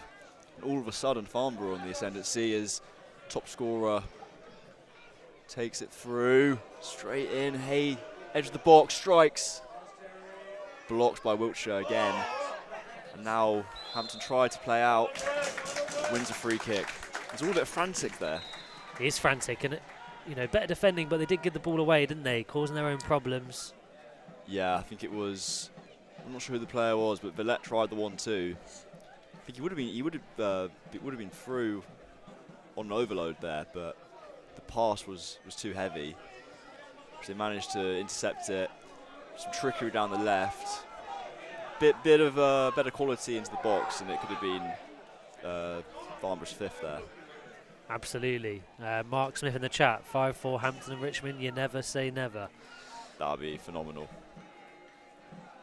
Let's see. I mean, Critchlow on the far side gives away a throw. But it's been a positive start, hasn't it? They needed to get a goal early, and whatever Alan Julian said, it has worked, hasn't it? A bit of hairdryer in that dressing room. You never know. Yeah, but he got them out. They were doing some warming up, weren't they? Doing their drills in front of the bench, so I'm sure he did. I think the 3 subs as well, just to freshen things up. It's definitely what was needed. Yeah, I think if he didn't out then you're going to have the same story second half, and he's brought quality on. But here he is on the edge of the box. Stuttles is very good on the half volley. Down to Ziegler's left-hand side, it's saved well. It's a good bit of skill there. He flicked it over the head of a Hampton Richmond player. Hit it first time. Good strike, but Ziegler comfortable. Absolutely. Williams, another loose pass, but gets away with it. And has the ball again, does Alfie Williams. Out to substitute George Hunt. Critchlow. Hunt plays it safe to Wiltshire. Critchlow dropping in. Looks very tidy, old Critchlow on the ball. Yeah, he's done well, hasn't he, on the ball? He's getting involved, middle of the park, looks comfortable. Been very impressed with him so far. It's another stray pass from Wiltshire, gives it to Kuehl. And Wiltshire redeems himself on the edge of the box, just about. But it's another misplaced pass, and that's been a theme for the Beavers today. So many unenforced errors. Villette has it. Looks to play Roberts through. Slightly too much on the pass. Roberts couldn't quite get to the byline and cross it in, but it's better. It's better. But again, it's just those loose balls. They're not under too much pressure when he's making these mistakes. So hopefully we can sharpen that up. Yeah, like you say, it's stray passes. They don't need to happen, do they? You do make those errors, you get punished. Doesn't matter what level you're at. So they need to make sure they shore up the defence. But we will see. At the moment, 4-2. And Farnborough have a throw-in on this near side. Mark Smith, half-time roasting, not the Sunday dinner type. Absolutely. If they manage to get it back to 5-4, they've more than earned it's not quite Sunday, is it? They've more than earned a bank holiday Monday roast dinner. Exactly. Lovely ball spread wide by Holmes to that far side, and they're approaching the box now. Farnborough is beating his man, the winger, brought down in the box, goes down. The referee's given a penalty, and this is a chance now for Farnborough to make it 5. Interestingly, the assistant didn't give it on the far side, but the referee has given it, and Farnborough have a penalty. And I think that probably was, trying to see who that was who got brought down on the far side there, John. Did you make it? It might have been Young. Young, yeah. Yeah, I think that the Hampton Richmond players complaining to the ref, it did look like a penalty from where I was. Young just was a bit too quick for the fullback. That was just dragged down really, and it is a penalty, and it is Joe Hay standing over it for a hat trick, exactly. Right footer. Referee blows whistle. Hay. Takes his time. Started to run up, takes it and slots it. Sends Ziege the wrong way into the left-hand corner. And that is Hampton Richmond 2, Farnborough 5. Goals galore again at the Bev. It's a good penalty, wasn't it? He stepped up, drilled it into the bottom corner, and Ziege went the wrong way. Nothing he could do about it. And it just seems that Hampton, they take 1 step forward, 2 steps back this afternoon. Yeah, architects of their own downfall, really. I think the opportunity to really get back into the game. It was good individual wing play from Young to win the penalty. And yeah, as you said, Hale was so confident, stepping up to secure his penalty, and that is the second penalty, hat-trick, I should say, that Hampton Richmond have been on the receiving end of in the space of a few days. That is true. There's been, 3 hat-tricks in the last 3 games, isn't there? There has, but only one for Hampton Richmond, unfortunately. Yeah, I think Young has been fantastic down that right-hand side there, and that just topped it off, beat his man, got into the penalty area, won the penalty, and Farnborough's tails are up here as Haig. Hat-trick hero, again, so aggressive on the press, win ball back for his side. And here comes Williams on the break now. Can he find Villette? No, he can't. It's well defended, but Farnborough, they're on them, aren't they, in a flash every time. Exactly. Winning the ball back. Kia with a commanding header. Cool. Kuhl's gone in heavy. His studs were high, and that could be he's giving. Looks like he's going to give a yellow. It's going to be a yellow card, yeah. He was going for the ball. He went for the ball, yeah. It's a bit nasty because his studs were showing. On another day, that could be a red. I think yellow. I've seen him given, probably. Alex. I've seen him given. Probably it's justified. There wasn't any malice in it. I think he went for the ball, didn't he? But when you go high, there's always that risk. And to be fair to the Hampton Richmond players, they haven't surrounded the ref. They've allowed him to make his decision, and Kuhl gets his yellow. I think it's probably the right decision, to be honest with you. Absolutely. I mean, doesn't look like any complaints going on. Yeah, exactly. Kia's all right. It's one of those ones where it's going to hurt a little bit, but yeah, yellow card's right call. They play it short. Gardner looks to thread the ball through. He finds Ziege, holds his man off on the edge of the box. Loses out to a Farnborough player who looked to break and win a throw-in. James Roberts, adamant it should have gone to a Beavers way, but it is a Farnborough throw on the left-hand side. Yeah, so Farnborough have the ball deep inside their own half. We've been treated to 7 goals already. And you wouldn't bet against any more going in, would you? Absolutely not. This game's far from over, that's for sure. Roberts in a bit of space on the right. Threads it through to Ziege. First time to Williams. Beavers on the break here. Critchlow on the left in space. Fine, trying to go onto his left. And it is tackled by Jake Bateson. Out for a throw. That was a good bit of play, Alex. Yeah, lovely good bit of play. Again, though, you look at the Farnborough players, they celebrate that tackle like it was a goal, defending really, really well. But yeah, Hampton getting in behind again, that decision making. If they get it right, then could be more goals in for it today. But yeah, it's been a good game so far, hasn't it, John? It's been exciting. It's been very exciting. I mean, one for the neutrals, put it that way. But I think for those for Hampton and Richmond persuasion, a little bit disappointing. But plenty of football to play in this half. You never know. You never know. Absolutely. 5-2 down. It's going to be a tall order to get it back, but play for a bit of pride. You know, last time in the season, give the home fans something more to cheer about. Absolutely. Looking ahead to next season, John, what do you think Alan Julian needs to do to this team to take them up a notch? I think, to be honest, keeping the core group of players is going to be absolutely crucial. Like keeping your Ravans, your Atkinsons, your Villettes, that spine of the team. Yeah. Taylor as well. I think could be a wanted man. I can imagine. But I think it's keeping those players if they can, and then just adding in the right areas, adding a bit of quality. As Villette tries just wide ball out. Roberts has it. He's onside. Driving into the box. Finds Ziege. First time shot is blocked. Masampu regains possession. The edge of the box. It's good play. Good passage play from Beavers as Hunt Finds Roberts on the right. Chests it down. Jinking onto his left here. Back to Villette. 30 yards from goal. Critchlow tries to flick. Not anyone there. Sampu, who gets it. It was a nice idea. Sampu just about gets it. Critchlow again. Hampton and Richmond playing a bit more urgency, which is good to see. Williams on his weaker right foot, and I think you could tell it was his weaker right foot. The shot sails over the bar. A bit positive, bit more decisive passing from Beavers there. Yeah, definitely a bit more oomph. Lovely 1-2 touch play from Hampton and Richmond, working some good areas of the pitch. And Roberts is looking full of confidence today. He gets the ball, looking to take on his man.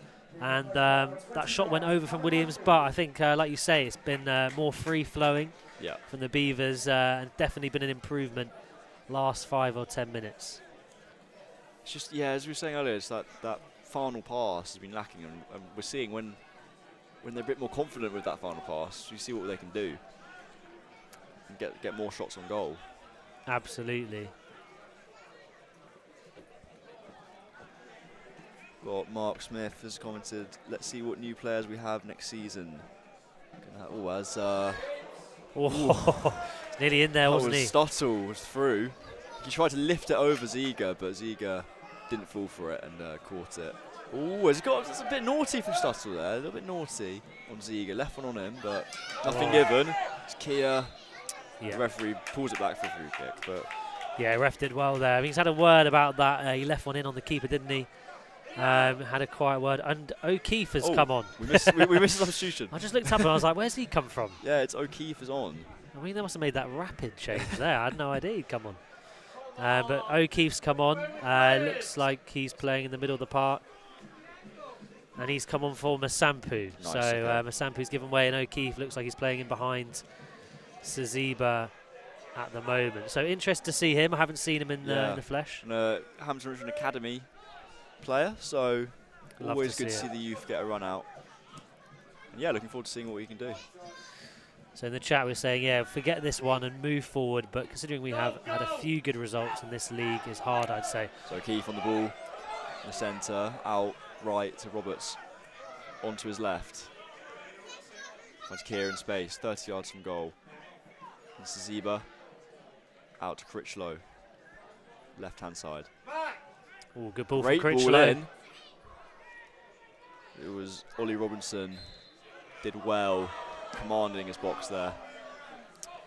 Yeah, good ball from Critchlow. Been positive since he's come on, hasn't he? Some good deliveries, well dealt with. But I think what you're saying earlier, yeah, keeping that key cohort. I think Hampton and Richmond, they must keep those experienced players, like you said. I know last season there's a massive turnover. So hopefully, if they can keep this side, definitely need to add some quality. But if you can keep those experienced players in that team, like Villette, Roberts, Atkinson, and so on, then I think they've got a good base, haven't they? Yeah. Looks like old Cool has gone off as well for Farnborough. That's a shame. Yeah. He's been good. Do you think that yellow card maybe played into the manager's mind? Then? Maybe. He's been in the thick of it, hasn't he? So maybe that's just protecting a little bit. No need to get him sent off in this game. 5-2 up. As you were saying, looking ahead to next season, as Stuttle puts pressure on Gardner in the Beavers box, sees it out for a goal kick. It is a goal kick, yes. But no, I think adding a number 9 would be number 1 on my shopping list if I was Alan Julian. We don't really have an all-out number 9, really. That's very true. I think Villette's done well when he's played there, but he's not the presence. He does win the ball well, but like you say, I know they had Alex Wall was here early in the season, but failed to get his goals. It's a cross into the box from Farnborough, hung up. Looks like it's hit the hand of Williams, but it's gone away. And here comes Hunt. Plays it forward to Saziba. Farnborough trying to get back into position, but it's brilliantly played out to Villette on the near side. He's being urged forward by his supporters. And he's lost control of it, but he's got it back, and Roberts has the ball now on this near side. And Farnborough back into their shape now as Hampton and Richmond have a bit of possession. Every player inside the away half apart from Ziga. The thing of having Villette and sort of right back, right wing back is very offensive. So when you're looking for a goal, I guess it comes into our favour a bit. Yeah, absolutely. It's a strong player to have in that position. Absolutely. But I think, if you want to, It'd be nice to see him a bit. Yeah, nice to see him play a bit further forward today. Saziba there just struggling to get that ball under control as Farnborough have the ball here. Looks like they're going to make another change on that far side as well. So plenty of changes coming. And it's Richie Holmes making way for Matty MacArthur, who did start the last game, back in today. And how would you rate Holmes' performance today, John? Yeah, well, I think most of the action was on the opposite flank to him, really. But I think he had some nice delivery into the box, but couldn't add to his tally of 12 for the season. But I've been more impressed with his teammate Reggie Young and Chin on the opposite side. Yeah. Some calls on the chat. Where's Physio Dave? I do know who you're talking about because I was on the team coach of him a few months ago, but I don't know where he is. There are rumours he's gone to Tenerife, says Tom Johnson. I don't know if that is true. That's libelous. A rumour, but you never know. Maybe he's got his feet up watching the live stream. You never know. But yeah, I do not know where he is. That's a good question. Where is that? I don't know. We'll do an inquest. We'll find out. It's a mystery. It's a mystery. As Roberts tries to win a header, but only goes as far as Alfie Tuck pings one over to the left corner. Villette got caught in a twist there, but sees it out for a Farnborough corner, which will be taken by Tuck. Yeah, nip and tuck down there for Farnborough. Bit of fun there. Corner on this near side. So yeah, they've been dangerous from corners. We've got number 28 causing problems in the middle. Matthews Lewis. It was Tuck who got that delightful assist in the first half. A little scoop. I haven't actually seen that executed. I think Martin Odegaard, he tries it for Arsenal a lot. Doesn't pull it off, but he needs to come down and watch a bit of Hick a bit more. It was bold. Or Tuck, I should say, sorry. Not Hick. Good header from the corner. It's gone flying over, so it comes to nothing for Farnborough. But yeah, that goal early is a lovely bit of 1-2 on the edge of the box. It was Arsenal-esque, flicked over, and the finish was phenomenal. Zaziba's about 100 miles offside there from that goal kick. And I do think, I think you're right, having a number 9 up there, because Zaziba's not a natural striker. And he's finding the role difficult, I'd say, today. But he's a good player, but I just don't think that's his position. He looks a lot better on the left. 100%. A lot better on the left. He got a couple of goals last week, or a goal last week, and an assist from the left. He just looks more comfortable. Don't think that number 9 really suits him. He's definitely not a traditional number 9. No, definitely not. But being utilised, I guess Alan Julian, he's looking at his players for next season, seeing where they can play. Farnborough have the ball on the edge of the box now. It's number 30, MacArthur, and he tries to drill it in, but it's gone out for another corner, blocked by Harry Gardner. That's a nice little pass around the corner there to send in MacArthur. But they're on him. See it out for another corner. Quite a few corners, isn't there? See if they can make it count. Thank you, Mark Smith. I love watching your commentary and other chaps. Hopefully see you all next season, hopefully in the top 10. Let's hope so. I know we've Johnny has been away. I know he was in America last week, and Jackson's in the tower. Plenty of people have done the watch along this season. It's been a pleasure. Farnborough whipping the ball in, is headed away. But yeah, I'm sure we'll see you next season, Mark Smith. Thank you for tuning in, as always. And John, you'll be here next season, will you? Absolutely, absolutely. It's Tuck. It's got a deflection on it. Went for the strike. From this angle here, you can see it creeping in to bottom right corner, but a vital nick to sit out for a corner. Yeah, good nick. So yeah, a bit of pressure here for Farnborough. They've got another corner on that far side, in no rush to take it. Alfie Tuck, I mean, to be fair, he is going from one corner flag to the other at the moment. And he's taking his time. You can see a couple of Something's lads going on in the goal. I think it's it looks like they've got a crutch. Fans, they've got like, oh no, it's the bin picker things. You know, that you like pick up litter. Oh yeah. And they seem to be dueling with them. Two youths on that far side. Only in the non-league. Well, as long as they pick up the litter in the end, it's absolutely. It's fine. They have a bit of fun bit on the way. The corner whips in. Oh, it's dangerous. loose, but Roberts clears the loose ball away. Farnborough send it all the way back to Paddy Kenny. Yeah. Goal. No, good with his feet, isn't he? I want to know his journey. I want to know his career. Transfer marked after the game. Turns out he's actually a 21-year-old youth prospect. Turns out, yeah. He's been assured in the goal. Farnborough, long ball forward. It's not dealt with by Gardner, but it is offside. The ball's in the back of the net by Miller Matthews-Lewis. Good finish, but he was given offside. But a warning sign there. Really good ball over the top. Eluded Gardner, who's now on the ball. And it remains 5-2 to the away side. And Chin has the ball in the middle. It's cannoned off Saziba's arm, and Farnborough come forward again now on this left-hand side with MacArthur bearing down on Villette, who's done well to get a foot in, but he still has it. And the ball goes back to Chin. Sort of playing inverted fullback now, isn't he, Chin? Yeah, very much like a Guardiola-type player, doesn't he? Playing all over the shot.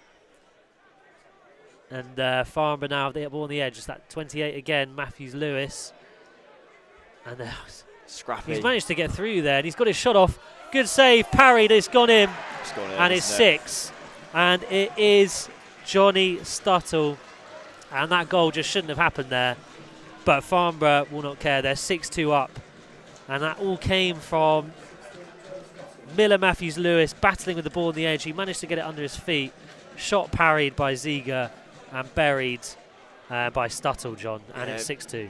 It wasn't pretty, was it? It was cannoning all over the gaff in the box there, but Miller Matthews-Lewis did slightly fortuitous to end up with the ball. He was scrapping in there, and he sort of struck, went under Ziege a bit, and I think that's the easiest goal of Stuttle ever scored. it was probably on the line, wasn't it? It was less than a yard out. He just had to tap it in to score Farnborough 6th to make it Hampton-Richmond 2. Farnborough 6. Conceding 6 at home is never good. No, I mean, they've conceded a lot of goals in recent times, and it's been difficult. Makeshift back line this afternoon, as we said a few times, but they get us back underway again to the Beavers, and it's been hard. It's been hard defensively, but once that ball was parried, like you said, there's no way Stuttle could miss that. Fell right to him inside the 6-yard box. And they're going to make another change. It's Haig, the hat-trick hero. Gives a thumbs up to his fans as he goes off, and he's going to be replaced. And Saziba is making way, and Babajide is coming on. So it'll be interesting to see if Babajide goes up top. I presume he will. Yeah. More of a natural centre forward. And Haig, the hat-trick hero, applauds his fans. They applaud him back. Do you get to keep the match ball at this level? I'd hope so. I'd hope so at any level. If I never scored a hat-trick, John, but if I did, you're joking. I'd want to keep it. Got a couple down the St Mary's Sports Hall. Kia finds Williams at left back. It's again intercepted by Chin. Chin, been phenomenal. Yeah, and the ball's played through. And it's just too much on it for Stuttle, but Chin again. I mean, he's got to be one of the contenders for their man of the match today. I do think the last goal scorer, Stuttle, has been very tenacious as well. Yeah, so many nominations. Wow, that was a lot of pressure on Ziege. Did well to find a teammate there. Tuck has the ball, finds a teammate, back to him. Knocking the ball around quite nicely in Farnborough now. Chin. Line-breaking pass to Stuttle. Oh, it looked a bit naughty from O'Keefe there. Gives away a free kick, a bit of a heavy one. Yeah. A bit of frustration balling over, didn't perhaps. Need to give it away. Farnborough won't mind. I think they're going to make another change. How many changes have they made today? Might be the last one. Feels like about 5, I think. Reggie Young, another man of the match contender for them, leaving the pitch for, who is it coming on? I think it's 15 Hamids. Haran Hamid, yes. He'll go over to the right wing as fellow substitute AC stands over the ball. AC, yeah. Plays it short. Gets the ball back. Looks Lovely fine, ball for Hamid. substitute. Ball in, and Oh, it's he's his instant first touch. goal. Wow. That is remarkable. He's been on the pitch not even 10 seconds. AC has found him with an ace of spades through the middle, and Hamid has slotted home. It's a fantastic finish. But for the Beavers, it's 7-2. 7. Conceding 7 at home is suboptimal at best. And it was a lovely pass from AC. It was a line-breaking pass. Found the on-rushing Hamid. I know that was his first touch, wasn't it? It was. It was a nice finish, but it was too easy. He should have been picked up there. He had the freedom of TW12 to run into, and then just tucks it in to the far corner. Yeah, Hampton Richmond 2, Farnborough 7. Yeah, good goal from the substitute. You don't see that happen very often, but literally an instant impact. But like you said, I think far too easy. The away side getting in behind, and they're making another sub now, and they can do that because they're 5 goals up, and we've still got just under 20 minutes remaining. I mean, I wouldn't be surprised if we had some more goals. Yeah, this game has been crazy. Yeah, 9 crazy goals the word. in 9. TW12 this afternoon on Bank Holiday Monday. Yeah, wouldn't want to be on the match report, would you, John? Oh God. Had a lot of fun writing the last one after that 5-0. Here we go. Kia tries to find Villette. Oh, is that the substitute Hamid? No, that is. He just come no, on. It's not. Oh, it's a new boy. Another new boy. Can't quite see the number on his shirt, but he's a unit. Stuttle. It is Lexus Beeden. As he's through. Oh, he's offside. He's offside. Yeah. He's offside. He missed anyway, but that was Miller Matthews Lewis. Was sent through on goal. Zee did well to save it, even though it was offside. He wasn't to know that. I mean, that would have been a bit ugly if he scored an 8th. Reminiscent of Manchester United v Arsenal. Absolutely. Years ago. So I think both sides have made all their subs now. I think so. Fried Jones also on the pitch now for the away side in the middle of the park. And the ball's just in front of Alan Julian on that far side. Farnborough have possession. 15 minutes to go, 7-2 if you're just joining us to the away sides.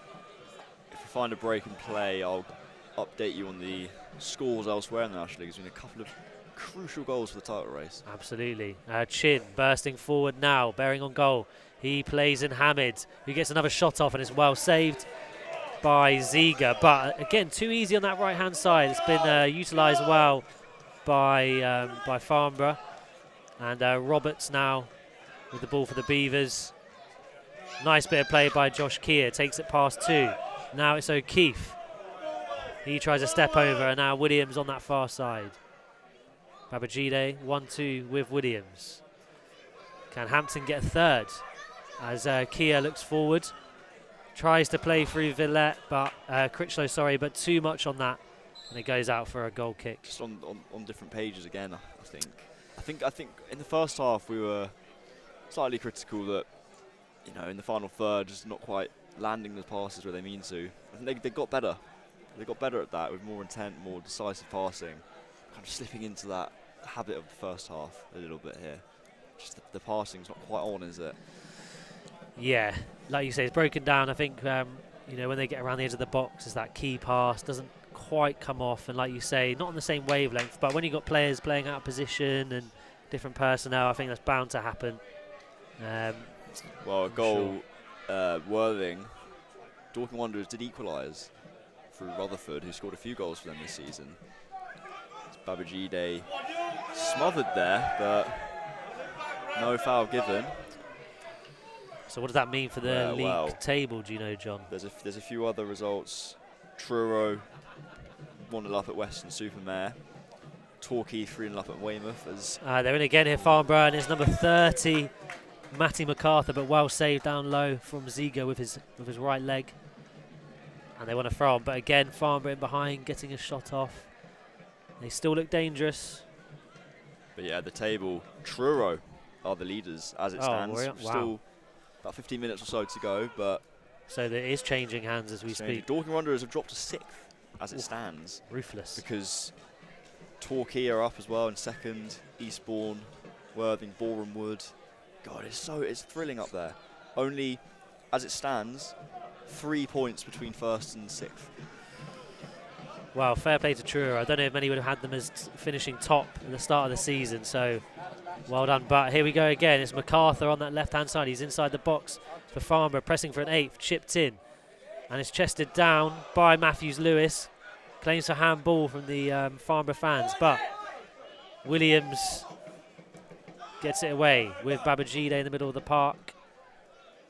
And Josh Keir now. So Hampton and Richmond have cleared their lines, but Keir gives it away again. Farnborough draw a foul. Sums up that play there. Just what looked like a relatively simple pass. To credit to Farnborough, they are on them in a flash and really, really pressing aggressively. Even though they're 7 goals to 2, they're still pressing very high.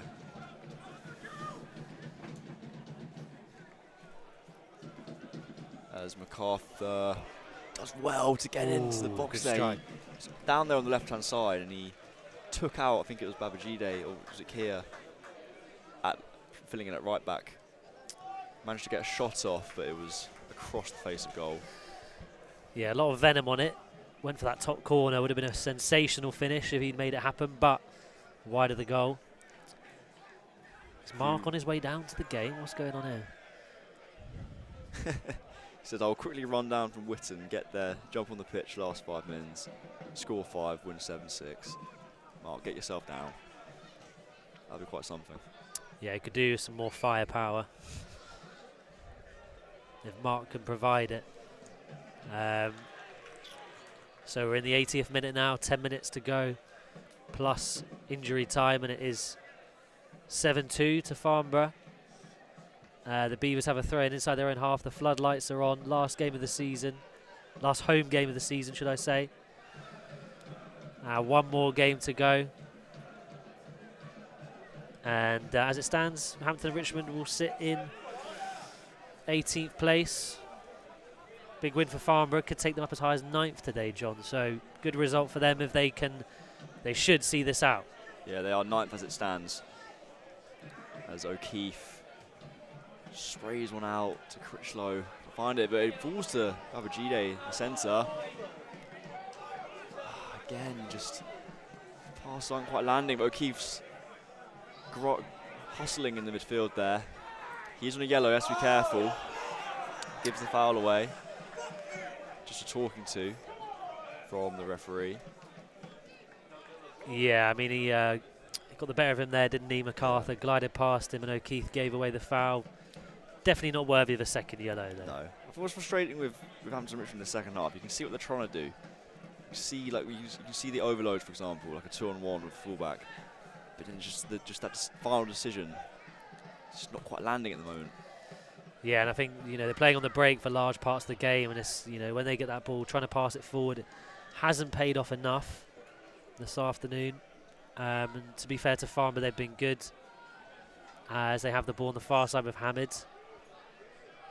And the ball's going to be whipped in now. It's a good delivery to the far post. Villette very calmly touches it down, but it's in the box. It's shot, it's parried by Ziga, and he's got hold of it.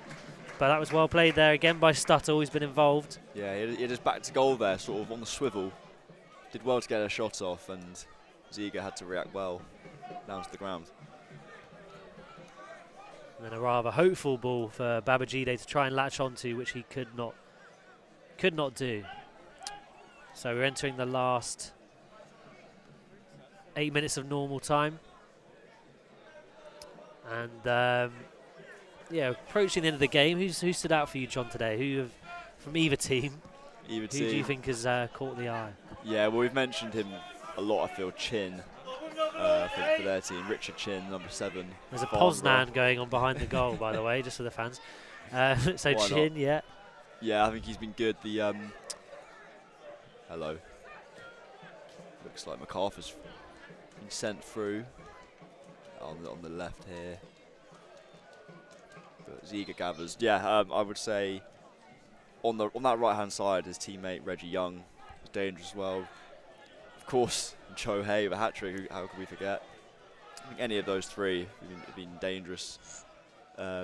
Anyone from a Hampton persuasion impressed you? As slim pickings. It's been hard, hasn't it? I think, to be fair to Critchlow, when he came on, looked positive after half-time. Gardner obviously scored that cracker. So, you know, I think he's probably played as well as he can. He's also dropped into centre-half. So I was going to say, yeah, Gardner playing in an unfamiliar position. I think I don't know, it's hard to say we conceded 7, but I think he's done. He looks comfortable, well. doesn't he? Yeah, exactly. He finds Roberts, looks to cross it. Can't beat first man, but Roberts finds it. Hunt nips it round. Great defending from Lexus Beeden. Yeah, good play. I think, you know, Roberts as well. The 2 goals were very good goals. Can't argue with that, but looks like Jerry Wiltshire's in trouble here. So he's sat down on the halfway line. Out of substitutions, aren't we? Out of subs, and he's holding his thigh, as John said. So the physio's come on. It's not Physio Dave. But could be a bit of, it could be down to 10 here for the last 6, 7 minutes. I was thinking the substitute, Lexus Beeden, he seemed familiar. Go on, where's he been? I looked at him, he was at Slough. And I think I remember him playing early in the season. Yeah, because he's quite distinctive. He's enormous. I was going to say either that or you're a Slough season ticket holder, John. Oh, no comment, no comment. Well, we do see a lot of moves in the league, don't we? Exactly. O'Day, Martin Sorondo playing for Worthing now, who are doing very well. Worthing, and do you want to talk us through any scores as we got a break in play here? Any score updates? Well, Worthing Dorking is still 1-1 with less than 8 minutes to go there. Oh, it's a cracker in Chesham. Always is. Slough, yes. Chesham Slough, it's a classic. 2-3. Slough, Lexus Beeden's old team up there. Chelmsford thrashing Welling 4-1. Bournemouth beating Enfield 3-1. So lots of goals this afternoon in the National League South. So Roberts, his corner is delivered in. It's cleared well by Beeden. Straight into the crowd. Well caught by the fan. Great hands there. Side him up. Need a new goalkeeper. Williams now has the ball. And he switches it to Wiltshire, who's carried on. He stayed on the pitch despite that injury. And 50-50 ball won by Gardner, who has been good today, it must be said. Lots of desire shown by him this afternoon. But they surrender a throw to Farnborough. Sorry, Hampton have it, and Gardner again on the ball. Trying to make things happen, looking for Hunt, wins another throw. Well, Alex, we're focusing on the top of the table. The bottom of the table is looking interesting as well. St Albans are 1-0 up against Hemel Hempstead, which puts them level on points with Salisbury. Salisbury, yeah. Thank you. So, potentially going into the last game of the season, equal on points, just 1 goal difference to decide who goes down there. And Farmer have won the ball high up the pitch with Stuttle now. He's bearing down on goal. Plays it into Matthews Lewis. He's in. Shoots left foot. Ziege spilled it very poorly. And Matthews Lewis has another one. And that is 8-2. And you have to say, you got a feel for Ziege there. He spilt it. And it's fallen straight into the path of Matthews Lewis, who'd already got his shot off. And we're 8-2. I mean, this is remarkable, John. Well, you 8-2 see it, don't you? It's sorry, too soon. Too soon. No, that is. I feel bad for Ziege. I think Ziege's been all right in this game, but that was a reasonably routine one for him, and he parried it straight into the feet of Matthews Lewis there to make it 8-2, which is not ideal. Not ideal. To see out the final home game of the season as the Farnborough fans serenade the players behind the goal. Some walking off. Had enough. Got work tomorrow. Yeah. What the injury list looking like, Hayden? Good question. Not too sure. I know Jake Gray, obviously, he came back into the fold and not in the squad today. Ravan also. It's nearly in an own goal by Farnborough. I mean, I don't know what happened there. Babajide had it. It kind of. The number 23, Ben Acey, I mean, he hit him, went towards his own goal, and he managed to get it just off the line. And Turner has his head in his hands there, but they come away now of it with Hamid. And he's won a good foul on Roberts. Tackled there by Roberts. And he's going to get a booking as well. He looks frustrated, but yeah, crazy bit of play there. God, that would have been a calamitous own goal, but from AC did very well to recover, and I thought he was going to smash into the post there. He did well to evade it. Absolutely. So 5 minutes added on. Boos from the Beavers fans. I think they've had enough. 5 minutes to get 6 goals. Yeah. Come on. So 8-2. I mean, that is a lot of goals. I've personally never seen an 8-2. No, I mean, you had an 8-0 on Saturday, didn't you?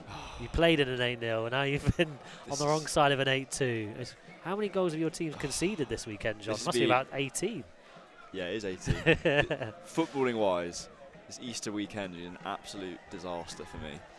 All 3 of my sides are losing spectacularly. Here comes Critchlow on the far side. Tries to play in Babajide, and again, it's not clicking in the final third, and it goes out harmlessly for a Farnborough goal kick. But, you know, positive play by Critchlow again, but just not quite happening. No, a few people asking in the chat if we've got any players out or injured. We're not quite sure the reasons why these players are out. As I said at the start, there are a few players like Ravan, Jeffcott, Atkinson, Merrick, who are in attendance today. I've seen them in their tracksuits. Jake Gray knocking about as well. Jake Gray, exactly. But whether they're injured or dropped, I've absolutely no idea. Taylor, exactly. There's Quite a few. lot of players first team players there, yeah. Babajide looks to reduce the deficit. Finds Roberts. Does well. Right, does very well. Surely wins a free kick. He's furious at the linesman, and he's giving him some lip, pointing to his head. He is on a yellow. The referee's talking to his linesman, but not going to give anything. But Roberts frustrated. I mean, he did fall over quite easily, but I think he'd done enough to get a foul. He was running at pace, which is very easy to get brought down. Exactly. Not happy with that, safe to say. Yeah, he's fuming. The liner hasn't given it. He's just in front of us, getting a bit of a tough time, let's say, from the supporters. But the referee's not agreeing with Roberts as the ball is kicked long by Turner, headed by Kia, falls to Roberts, wins the 50-50. O'Keefe, nice bit of skill, and wins the throw. And we are into our injury time. Josh Kia plays it into Gardner, who comes forward again. Always looks good on the ball, doesn't he? Yeah, driving from deep, out to Williams on the left.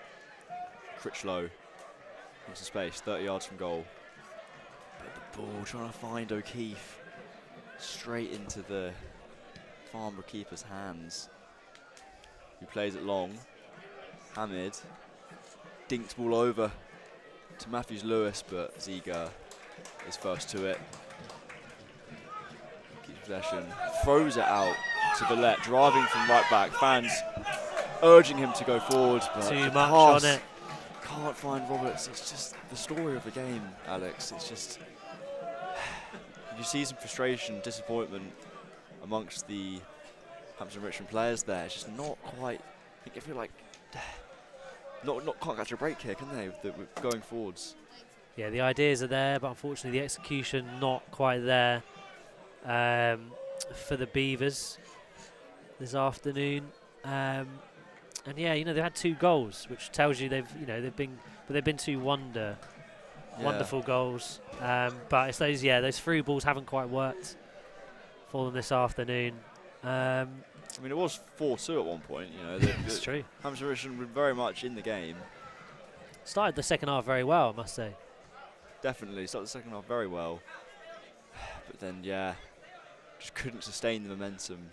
Really, I think you've got to say as well, credit to Farnborough, been excellent. Yeah, they've been very good, very good. Mid-table, nothing to play for, but have been fantastic today. And as you say, I think they're currently in 9th, which I'm sure they'd absolutely have taken 4 seasons. Kia, that sums up. Kia does a lovely touch, but then it's like almost unlucky with how the ball bounces. They're in again. Ahmed's through. Oh, just too much Keep of it it. in. 2 balls on the pitch.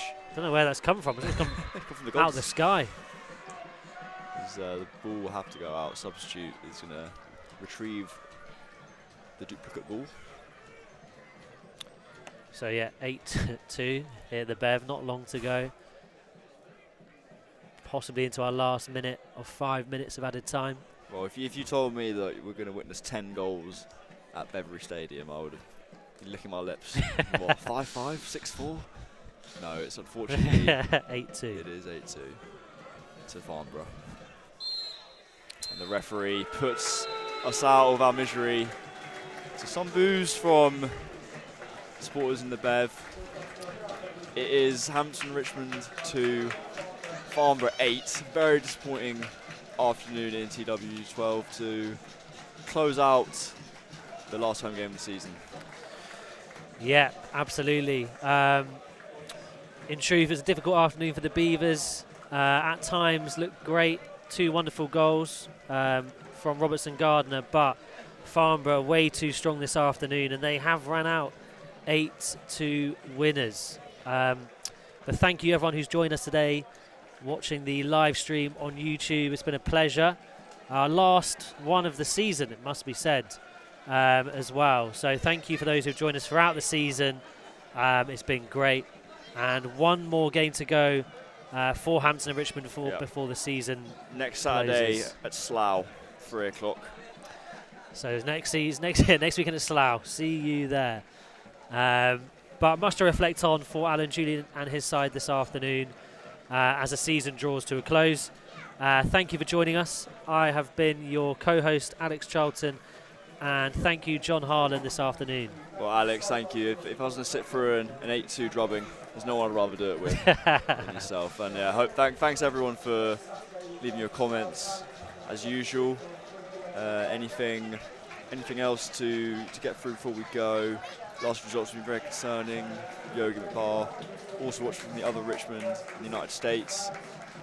Shahid Khan need to sign at least half of your squad in the pre-season. I think when the core players, it's very important to emphasise that there were 5 or 6 key first-team players out. Yeah. And you could definitely tell just just not quite clicking. But that's going to happen at any level. You know, if you have 6 players missing for whatever reason, then it's gonna happen, isn't it? Yeah, they'll need to turn the tide, turn the confidence around for the start of next season. But it'll be a fresh slate, and still one game to go. So thank you for joining us this afternoon, and hopefully we catch you again for the next watch along. We'll see you next time. Bye bye. Thank you.